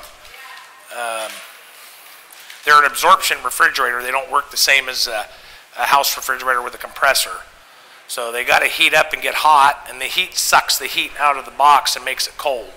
So in the summer you got to crank them up, in the winter you usually turn them down. But yeah, fridges are hard to diagnose. And who found the loose wires? Okay, because usually loose wires mean when you open it the light's going to be on or not. Usually loose wires have nothing to do with cooling, unless it was wires on the thermistor. So that could be a hard one to figure out. We have a Norcold, and we had the original propane, and when it switched from electric, when it worked fine, to gas, when the electricity went out, it wouldn't start. It just said, check gas, check gas. And when we got new propane, it was fine. No problem. Yeah. It would have to be pretty old propane. I've heard of propane going bad, but it's got to be pretty old. If a refrigerator is going to fail, that's usually when it does it, is on the auto select. Most refrigerators have an auto mode where if you plug it in, it goes to AC, you unplug it, it fires on gas. That's usually about 80% of what we fix is it doesn't switch anymore. And usually that's all in the control board. Of course, that's the most expensive part of the fridge, but... We got new gas, and it's been fine. Well, good. Maybe try some. Is your propane old? Oh, okay. Then yeah. Yeah, those... Yeah. And I'd almost bet you $1 if you brought it to us, we'd turn it on 3 and it'd be 36 for a month. And you'd take it home, and 4 days later it'll be at 46 and you're on high. We hate that kind of stuff because we're here to fix it. It's hard. Oh yeah, that's what I put in. I just put that in my 08, was the big 4-door, big double freezer, and I got to run it real high, but mine goes to 9. So, okay, any more on refrigerators, furnaces, water? Oh, that's right, you were next about 4 ago, huh? So this is RV Basics, and we get out in the weeds a little bit, but I want to talk about the proper care and feeding of a refrigerator. So many people have misconceptions about how they work and how you can use them. An RV style refrigerator is what's called an absorption unit, and basically it uses heat from either propane or 110 heat element to heat ammonia and nitrogen and hydrogen to force a chemical reaction to ammonium. It goes through a pressure valve, goes back to ammonia, and when it does that, it needs energy. So this fluid is being moved around.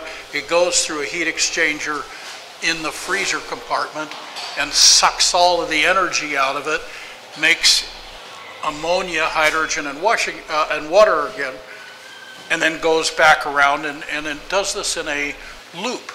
So there's 2 points.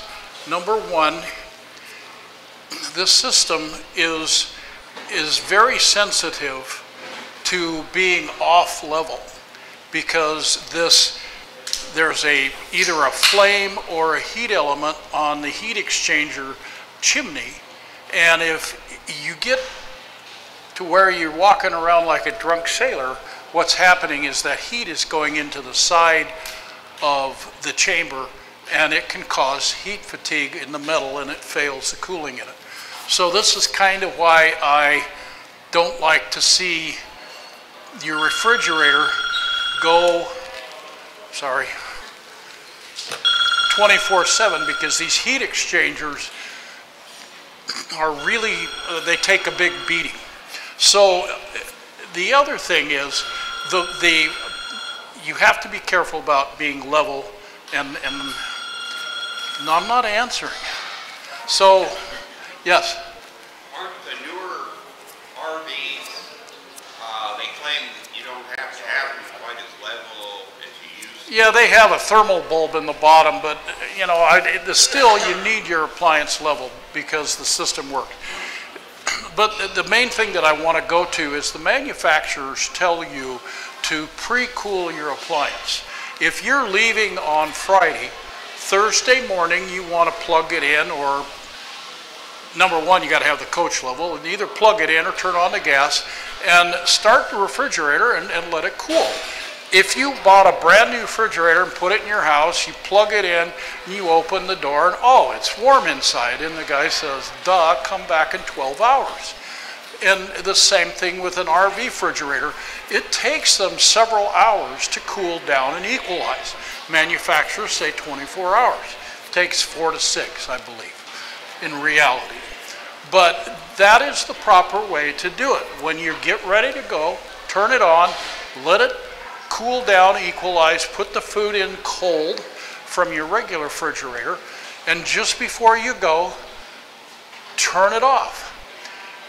Dometic says that the refrigerator will last for 8 hours within 3 to 5 degrees. So if it's at 38, and you've driven for 6 or 8 hours and you're dead tired, the beer's not quite as cold as it should be, but you put them in the freezer for a few minutes, they'll be fine. The refrigerator has stayed at, it is made from 38 maybe to 42 or 41 or whatever. Everything is fine. The milk's not spoiling. The freezer's gone from 0 to 6, so your ice cream is fine. It's actually better. It's not as hard.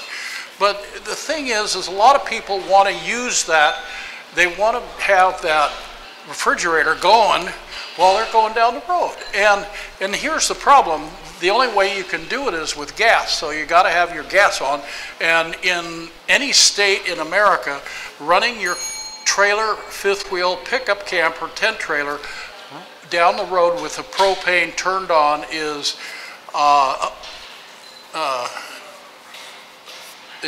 against the law. I almost started talking in German. It's verboten. It's forbidden. You can't do it. It's illegal. It's very unsafe. So if you have a motor home and you have the gas on, that's legal because it's a frame mount attached tank, not a portable cylinder. And they do that so that in the cold times of the year, you can actually run the furnace inside your coach, and it's designed to do that. But your refrigerator, it has an access door right there, right next to the burner, and you're going 60 miles an hour, and you're blowing that flame out, and it goes tick, tick, tick.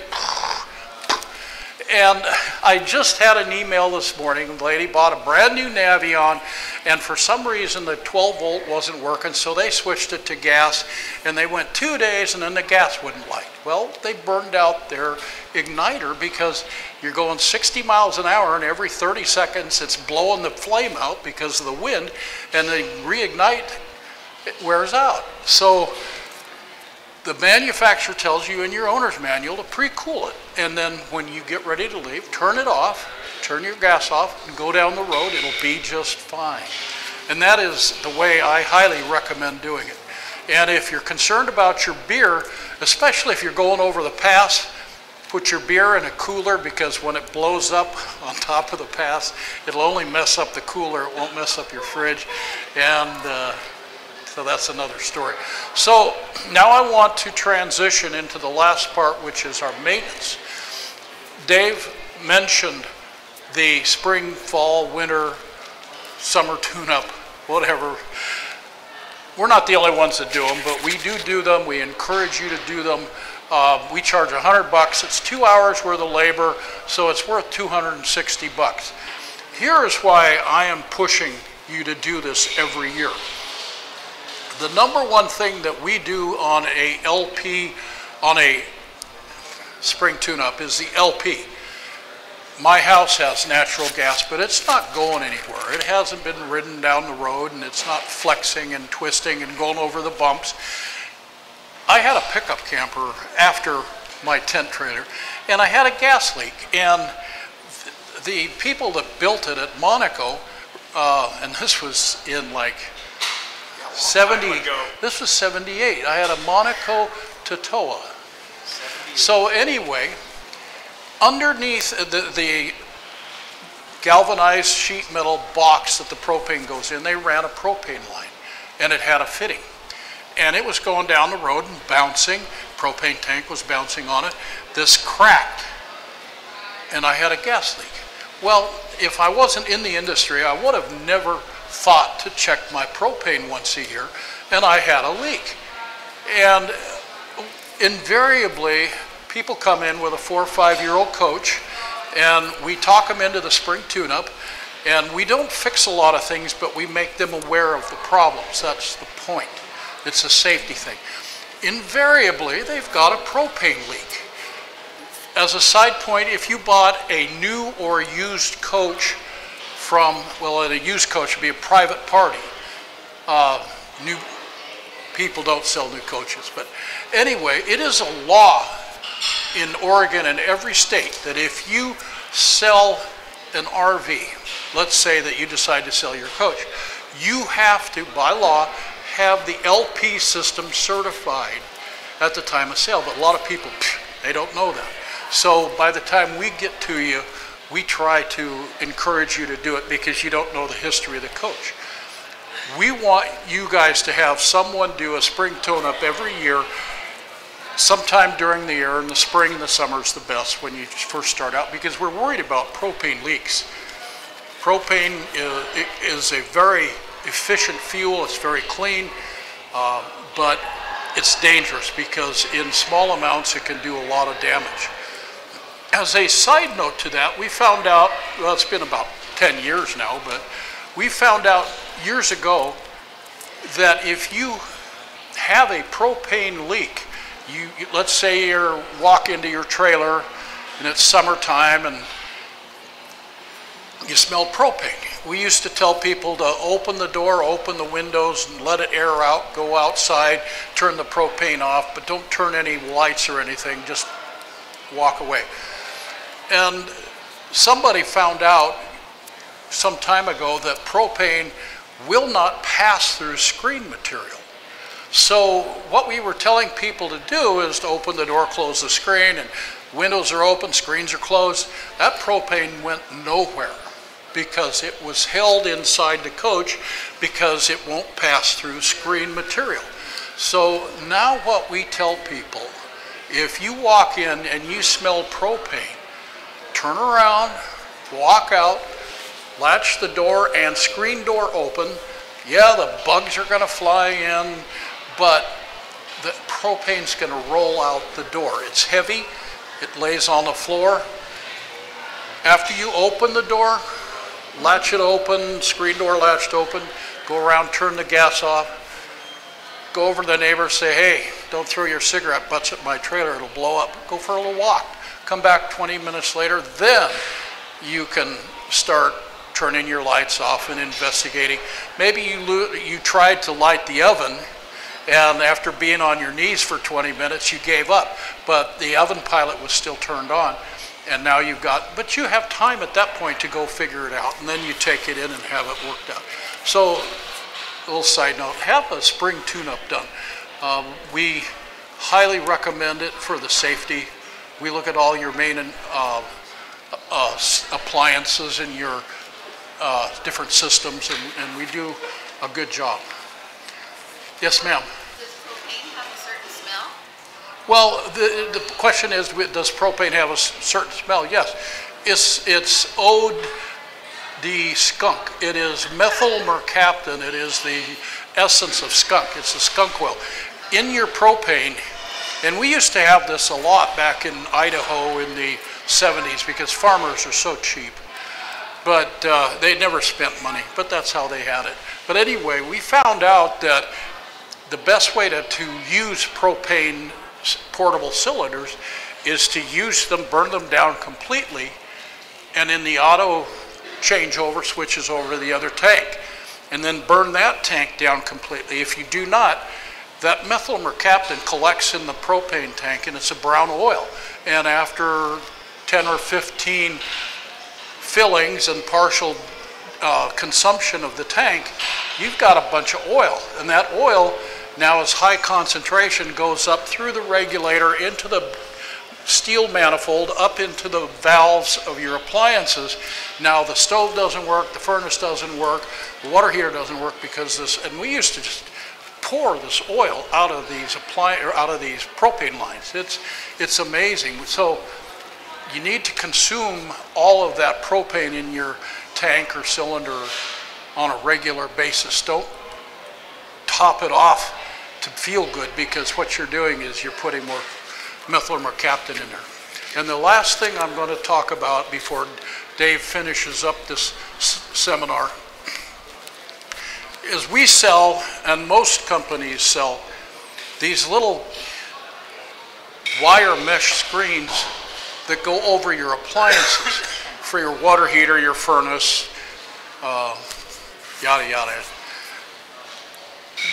The idea is the methyl mercaptan in the propane is highly attractive to certain spiders and bugs and flying insects.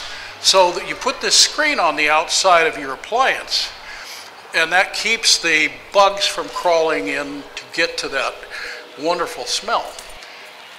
Unfortunately, the smallest print that they put on that is, do not use while operating the appliance. And what we have found, and I tell the parts people to make sure they tell their customer if they're going to buy one, you have to remove this screen if you're going to use the appliance. And they say, well, what's the point of buying it? Exactly. The problem is, just like on the screen material in your RV, the exhaust, it has a difficult time passing through the screen. So now your furnace is not exhausting nearly as well, and it backs up. It doesn't work as well, but the problem is now we start getting carbon monoxide seepage into the coach. So we prefer not to have you use those things. Now there's all sorts of wives' tales that he can tell you about if he wants to, but the best thing is just have a service or have somebody service your appliances once a year. And we don't have to worry about bug deposits and that. And don't buy the screens. Any questions on my little rant? Okay. Don't be afraid to use your propane. Don't let Dr. Doom and Gloom here scare you. Propane is very dangerous, but it's very safe. As long as you don't have a leak, it's great stuff. And as long as your motorhome's not apparently from '78, wow, it was a long time ago. All the appliances now have automatic shutoffs. We don't have this accidental gas keep going. My wife still won't use our oven because I can't convince her that yes, it has a manual pilot light, but if it blows out, the thermocouple shuts the gas valve off. We're not going to die. We're okay. So, yeah, the main thing is the containers, make sure they're not leaking. But all the rest of the stuff, fire it up, use it, and it's wonderful stuff. We going long? We're getting long, aren't we? Propane smell, that's why they put that skunk smell in it. Yeah. Normally, propane doesn't have. Well, when I started here, I was just a kid, and Dan was already old. And I heard he kept talking about ethyl mercaptan, and I thought it was one of his old sweethearts from high school, till he taught me. Methyl mercaptan. Okay, let's just go into some roof seals. Get everybody, I wonder if the rain started yet. Looks like it may have. Roof seals, side sealants. I wonder if I have my old.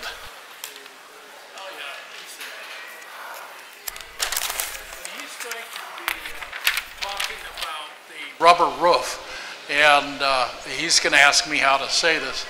The material, the membrane on your rubber roof is called ethylene polydimorphic rubber, EPDM. You've heard that. Big word in there. I'm not going to say I was an engineer, but I did take a lot of chemistry, and I can tell you what most of the drug names are that are on the streets. But that's what it is. I don't know if that's a good thing or a bad thing. But okay, on the roof of your RV, they put your RV together somewhere between 400 and 6 million pieces. And this thing rolls down the road.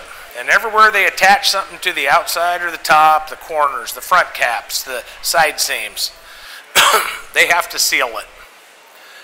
Again, this comes around to that special piece of paper we have you sign that says anything that is not deemed warrantable, you are responsible for. Well, if you go through your owner's manual, somewhere down right in where that small writing is, look below it, because there's even some smaller writing that says most manufacturers only warranty their sealants for 90 days after date of purchase. So again, if you come in within the first year and it's not, you know, it's just a little touch up here or there, Guaranty usually covers it. But that is to teach you in your first year of ownership to take ownership. The second year, it's your responsibility to maintain this. So this is a roof vent on the top of a rubber roof, fiberglass roof, whatever kind of roof you have. They have Brightech, EPDM, fiberglass. I even saw manufacturers are going back to the aluminum sheets like we had in the 50s and 60s. I wasn't alive then, but I remember working on them later. So on this roof vent, everybody's got a crank up vent or a fantastic fan. It's got this flange that goes around it. And there's two guys. One guy's dropping them in the roof and the other guy's down below. The guy on top starts shooting screws into the roof. This guy up here's got a, looks like a big silicone gun with a hose on it, and he's just putting sealant everywhere. What you want to make sure he doesn't do, what we check before we sell it to you, is check to make sure he didn't accidentally miss a little spot when he was putting all that sealant on, because water's going to get in there. One of the most costly repairs we do is rot damage. Rotten roof, rotten floors, rotten walls, and it happens very fast, usually within months. It's all sealed up in a wall or sandwiched in a ceiling. That water gets in there. If we can get it stopped, get it dried out, use dehumidifiers, use a fan on it and get it dried out, we're usually good.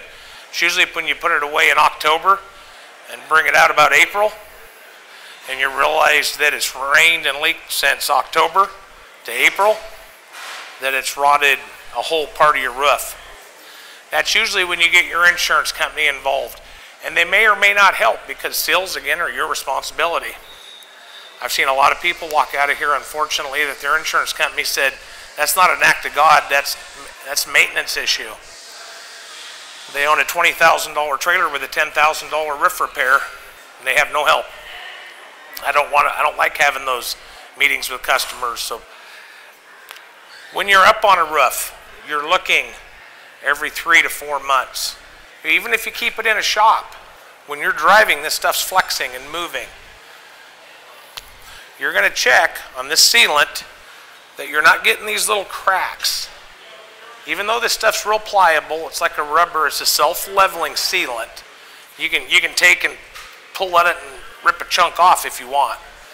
You start getting these little cracks, it's usually right over top of this line, because you have different expansion and contraction of the metal, the rubber, and the sealant. Once you start getting those, it's okay. Keep them clean. Keep your roof clean all year long. If you start getting a little of those cracks, it's okay. It's not the end of the world. But once they start getting deep and they start growing green gook in them, then it's starting, the sealant's actually starting to rot itself. And once that little crack gets wide enough and touches that little spot right around the edge, water's going to start pouring in. So at that point, you're going to clean it all up with a mild detergent, dry it. You're going to get some, depending on your roof. If you need help, you can come down and ask us. Lap sealant, self-leveling, white.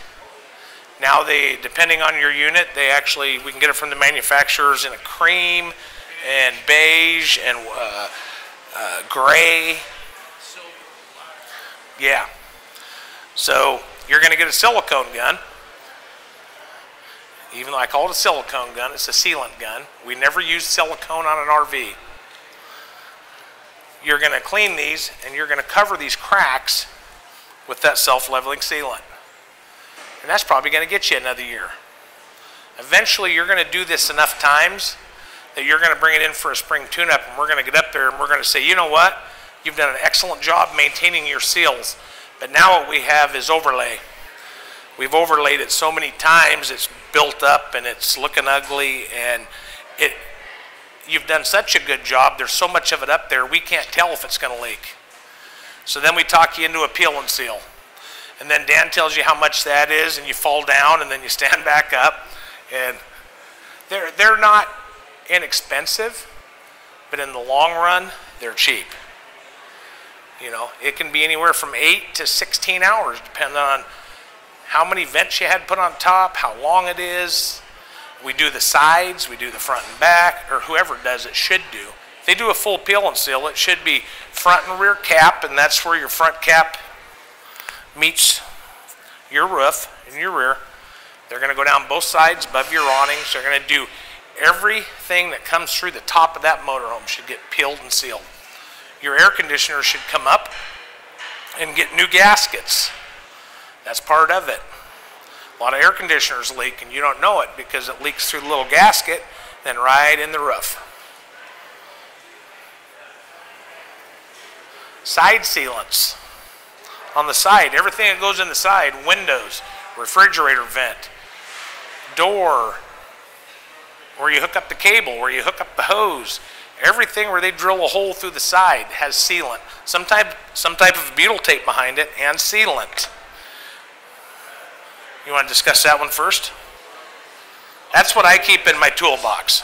He doesn't like this as much as I do. This is what I've used forever, and it's really good stuff. You throw it in your toolbox. If you buy a brand new trailer from anybody, the best thing you could ever do is buy a tube of this and go around the windows and the doors, all of the penetrations, the corner molding and that. Because in Oregon, I don't know if you're aware of this, but we have rain. And the rain is really hard on RVs.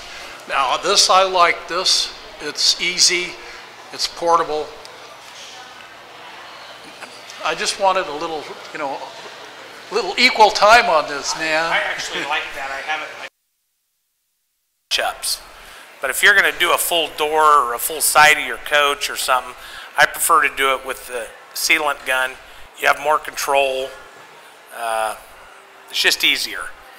Plus, instead of going through 8 tubes of that, you can go through 2 of this.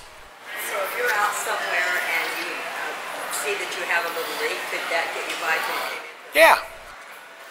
Yeah, but if that's true, fiberglass roof and You have one of those unusual coaches that's so well engineered, you don't have a regular roof and that you're just, so you can sleep through this part.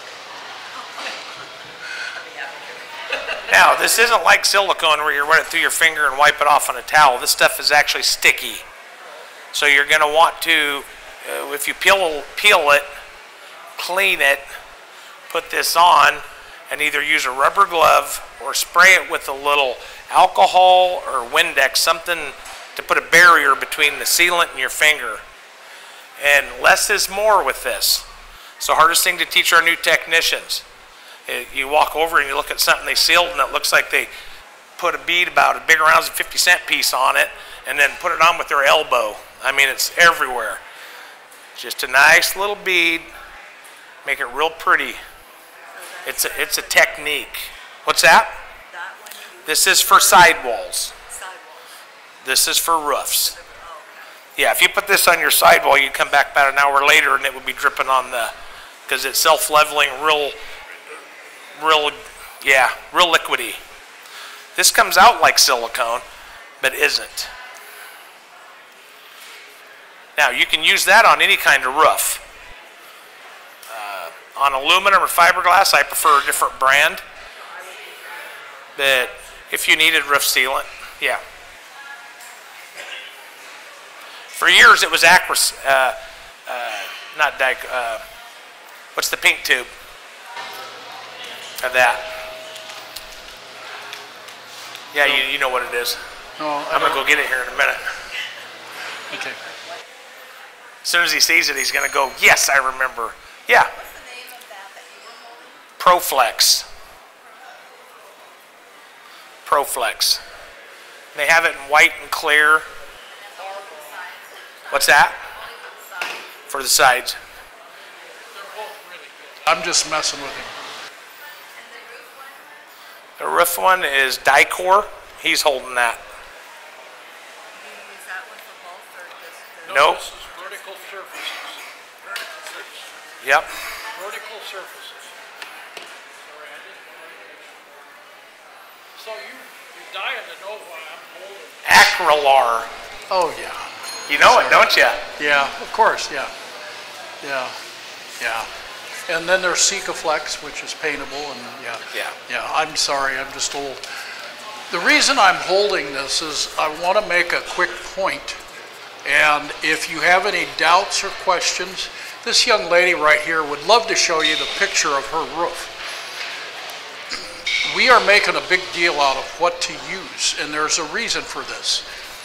Every tube of sealant, if you go to Jerry's, buy some DAP, or go to Lowe's or Home Depot or Do It Best or whatever, doesn't matter. They're going to sell you a tube of sealant. And that sealant is good stuff, but it's not designed for RVs. And you go, huh? There is what's called a carrier solvent in this sealant that keeps it liquid. When you caulk it out, the carrier solvent evaporates. This carrier solvent is intended to etch into the brick, concrete, wood, aluminum, whatever's on the side of your house or your shop. It plays hell with rubber. It is one of these carrier solvents can destroy the rubber membrane. And this lady showed me a picture of her coach. They just bought it used from somebody, and somebody put something up there that has turned the rubber membrane into cottage cheese. So we're not doing this trying to sell you something. We don't care where you buy it. We do like you to come here, but that's not the reason I'm telling you this. The reason I'm telling you this is there are reasons why you use just this product for rubber roofs. Because if you went down and bought some DAP for $2.70, you just spent $6,000 to $10,000. Because it will absolutely turn your membrane into cottage cheese, and it will become as porous as a sieve, and you're done. So very important, make sure you use the right material. Okay, I'm done. I just had to say that. You had me mesmerized. You want to go into your tire spill, then we'll wrap it up? Okay. If you're done, I'm just going to do a couple things. This is slide out rubber seal treatment. Really good stuff. It's good on your hotcakes. Very good. The wipe and bulb seal on your slide rooms is one of the most important things for you to maintain, because that's what keeps the outdoors out. So what you do is, this is just like all that lotion my wife buys. It's good for the skin of the membrane. So you just spray this on the black wipe and bulb seal around your slide. Do it a couple times a year, and it will keep it young and good looking and whatever they promise you on TV. This is actually very good stuff. This I bring up because Dave and I will both tell you, if you put anything on your slide mechanism, you should be beat. If you really feel driven to put something on the mechanism, and if you've gone through therapy and you still need to, then put some of this on here. This is basically a silicone dry lube. The problem with putting chemicals and greases on the slide mechanism, number one, they're not designed to be lubricated. They're very slow moving. There's very little friction. There's rollers that I mean, they move 3 feet, and it's like, I'm done. You know, that's all they do. So they don't need to be lubed. And people put, oh God, it made noise. I gotta lube it. And they go down and buy $10 an ounce lithium grease, and they spatula that stuff on there. 3 months later, they have to replace the slide mechanism because that grease they put on there is sticky, and everything that was on the road is now ground into their slide mechanism. So don't put anything on your slides. The last thing is on maintenance. If you have a fiberglass or a rubber roof, well, yours is fiberglass, but yours, this lady has a very interesting, extremely high-end coach that doesn't have a rubber roof mechanism. It's an all fiberglass single piece coach, and it's very well built. So this would be better for you to wax it once a year. That's what I was, just had this Yeah. question, because it said to wax it in my, Yes. and once a year, because I'm headed to really hot country, and shouldn't I do that before I leave? The question is she needs to have a wax. She's read that. She's going to hot country. Should she do it? Wax it's the sacrificial lamb. And it also, it's just like we have pores in our body. The fiberglass gel coat has pores. And the fiberglass fills the pores so pollution or industrial fallout, whatever you want to call it, doesn't get into the pores. Then it looks gray and dingy, and you have to cut it, what they call cutting it out, which is grinding off the epidermal or the outer thin layer of the fiberglass. So when you have a fiberglass coach, it is best to hire your grandson to wax the gee whiz out of that once or twice a year. Go to CarQuest, go to AutoZone, go anywhere you want but Napa, buy a gallon of cheap Carnauba wax. Carnauba has the paraffin in it. It will fill the pores, and it's hard to use because you have to kind of rub it in, but the part that you have to wax on, you have to wax off. Yes. And you want to be liberal. That if you had a $150,000 Corvette, yeah, I could see buying, Murphy's or something like that. But for your RVs, this cheap Carnauba wax works good. Now, for everybody but you, everybody that has a fiberglass or rubber membrane roof, yours is a solid fiberglass. It's just as hard on the roof as it is on the hood. Same thing. But for the rest of us that don't have that fancy hot rod, we have either fiberglass or rubber. Am I picking on you too much? Oh, no. Okay. Yes? I love hearing it. It's good quality. Oh, her coach. Oh, what brand is Oh, are you talking about? Ford Pleasure Way. She has a Pleasure Way, made in Canada.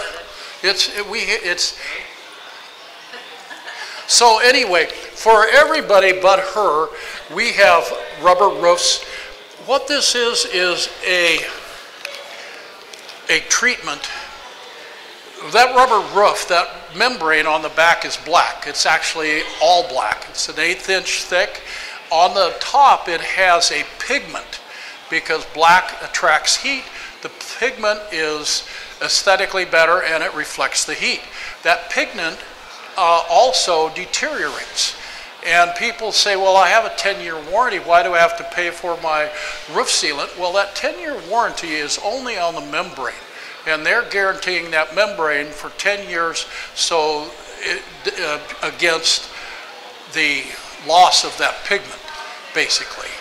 And so what this stuff does is you get up there with a pressure washer about 8-9 inches off the deck, and just, you're not trying to drill holes, you're just trying to rinse it off and clean it up a little bit.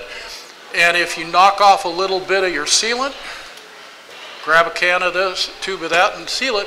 But when you're done and it's dried, go have a couple beers, come back up, get up there, and just mop this, blop, blop, blop, mop it out. And it's like a shellac for a floor. And it's slicker than, so don't go up there when it's raining after you've done this, because you'll be off that roof in a second. But what it does is it stops pollution, or they call industrial fallout, from going into the pores of the rubber. It stops bacteria and algae from growing in the pores of the rubber. And it stops the shedding of the pigment of the rubber. So do this once a year. It's a good thing to do, and then stay the heck off the roof. And better to pay somebody, because we're not spring chickens. But this is good stuff. Last thing we want to talk about, I guess, is tire safety. This is one of my soapboxes.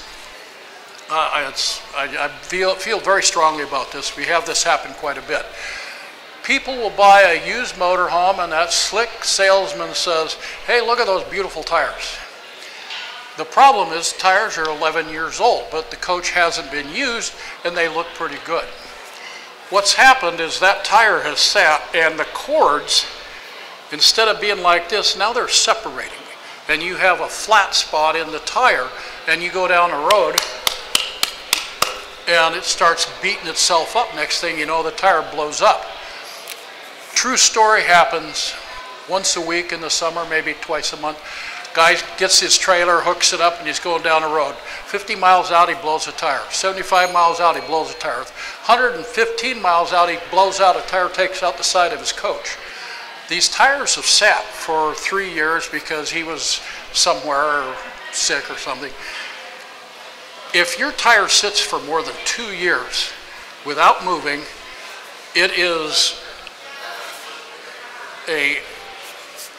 needs to be, it's no good. If a tire on a coach is low mileage and it is over 8 years old, in our industry, it is no good. It could look like a brand new tire, but the problem is for 7, 8, 9, 10, 11 years, it's been sitting there deteriorating. It looks great on the outside, but the cords are actually breaking down inside. And I have only met a few RVers that I would be happy if they didn't change their tires, but most people are really nice. And so I like to encourage people to look at your tires. On your tires, Can you get your fresh air? on your tire you have, on one side you have something, and it's it's week, year. And it's in a parentheses on the side of the tire, and I can show you on one of our tires. So if you have a number that's 4201, that means that tire was built the 42nd month of 2001. Week. 42nd week. 42nd week. Okay.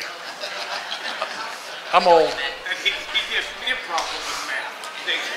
2 months in a year. Well, it's week, so it's like you get, well, okay. That's pretty awesome. You get the point. So anyway, be very careful of your tires. Yeah, my math sucks, I'm sorry. I still love you. The industry says 8 years, the government says 7, but they're good at spending our money. But really, we look at 8 years. If your tires are 8 years old, I don't care what you say, belly up to the bar, it's time to go. If your tires have sat for over 2 years, I don't care, it's time to do it. And there are light truck tires for fifth wheels. There are trailer special tires for trailers that are smaller. A trailer special tire is, the cords are wrapped only for it to roll, but not to drive. So the compounds in the rubber, the materials that they use and how they build that tire is more designed to roll and carry a load than it is to drive. So you're getting a much better tire. Goodyear sells special trailer, they're ST whatever, 205, 235. Those special trailer tires are the best thing out there for a trailer. They're well worth it because they're going to handle impacts, they're just a better tire for trailers. On fifth wheels, light truck tires are fine. Just pay attention to your ears. Should you replace a spare tire at the same time? Do you have a spare tire on top? The lady asked if I should, I love you, you're good. She asked if she should replace the spare tire. Every one of you can afford an RV, you can afford road service.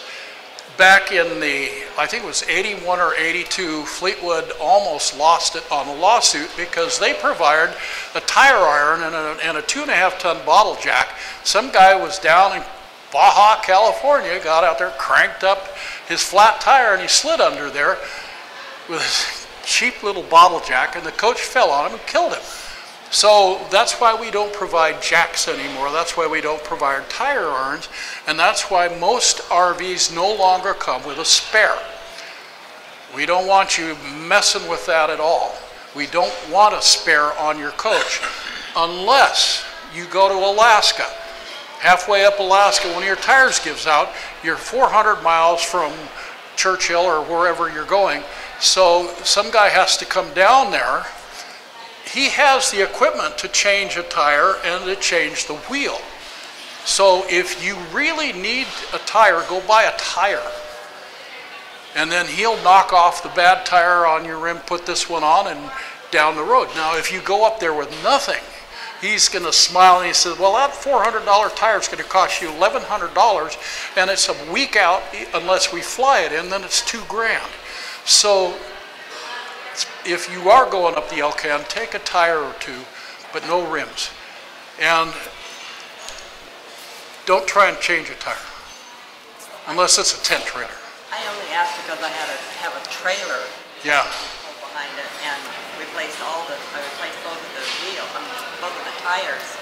I didn't even touch the spare. Yes, replace them all. Replace all, even your spare tire. Okay. It's still set there, and it's just set there. Yeah, the sun's it's heating set on there it. for years. And the heat and the cold, and yeah. 14 years later. You need that spare, and it's been there. It looks beautiful for 14 years, and you go a half a mile. That's what I don't want that to happen. No. Okay, so I got one last thing if you're getting close. I'm talked out. Are you? Okay. So this is what I usually end with this. If the whole battery thing and the tank thing and the seal thing and the spare tire and the buy-in tires, if you're really not looking forward to that, there's a way out. Every Christmas, you go over and get with your salesman and buy a new unit. And then you would never need to come to another one of these again. I'm just trying to help you out. Any last questions? Before we disappear, yes, sir. So one question on wheel bearings. So is there any lubrication that the owner should do on those, or, you know? Lubrication on a wheel bearing, is this for a motor home No, or? for a trailer. Okay. Once a year, come see us, or whoever you go to. Most places have a wheel bearing. His question was wheel bearings. You're going to buy it, they're new. Come in every year, even if you don't use it a lot. Every year, that grease sits in there. We get people that come in and they've only used it once, but they want a wheel bearing pack. The problem is your wheel bearing sits, sorry, everybody's getting their coats on, I'm making it quick. Your wheel bearing has your bearing in here with all these round bearings.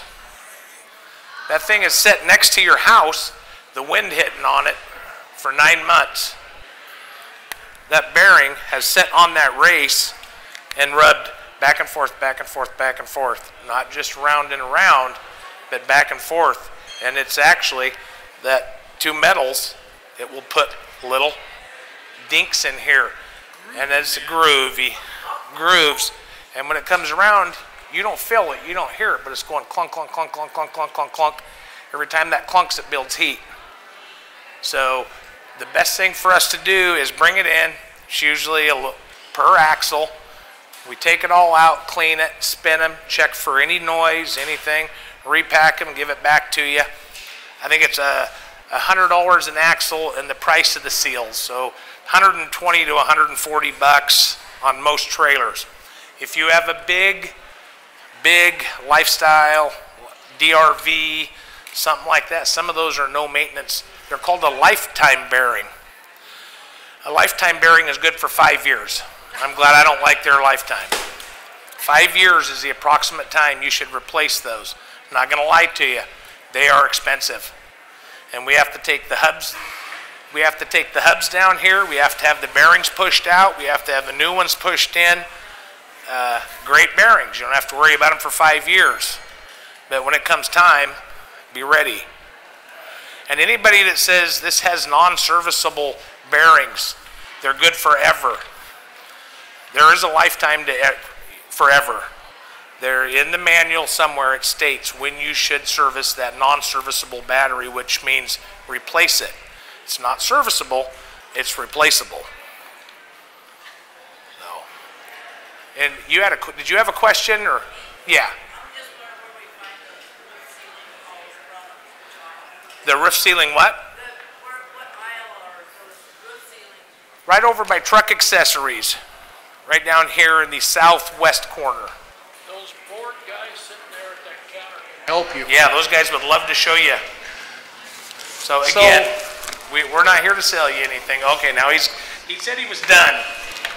Is anybody interested in these surge protectors questions or anything? No. Okay, well, I'm done then.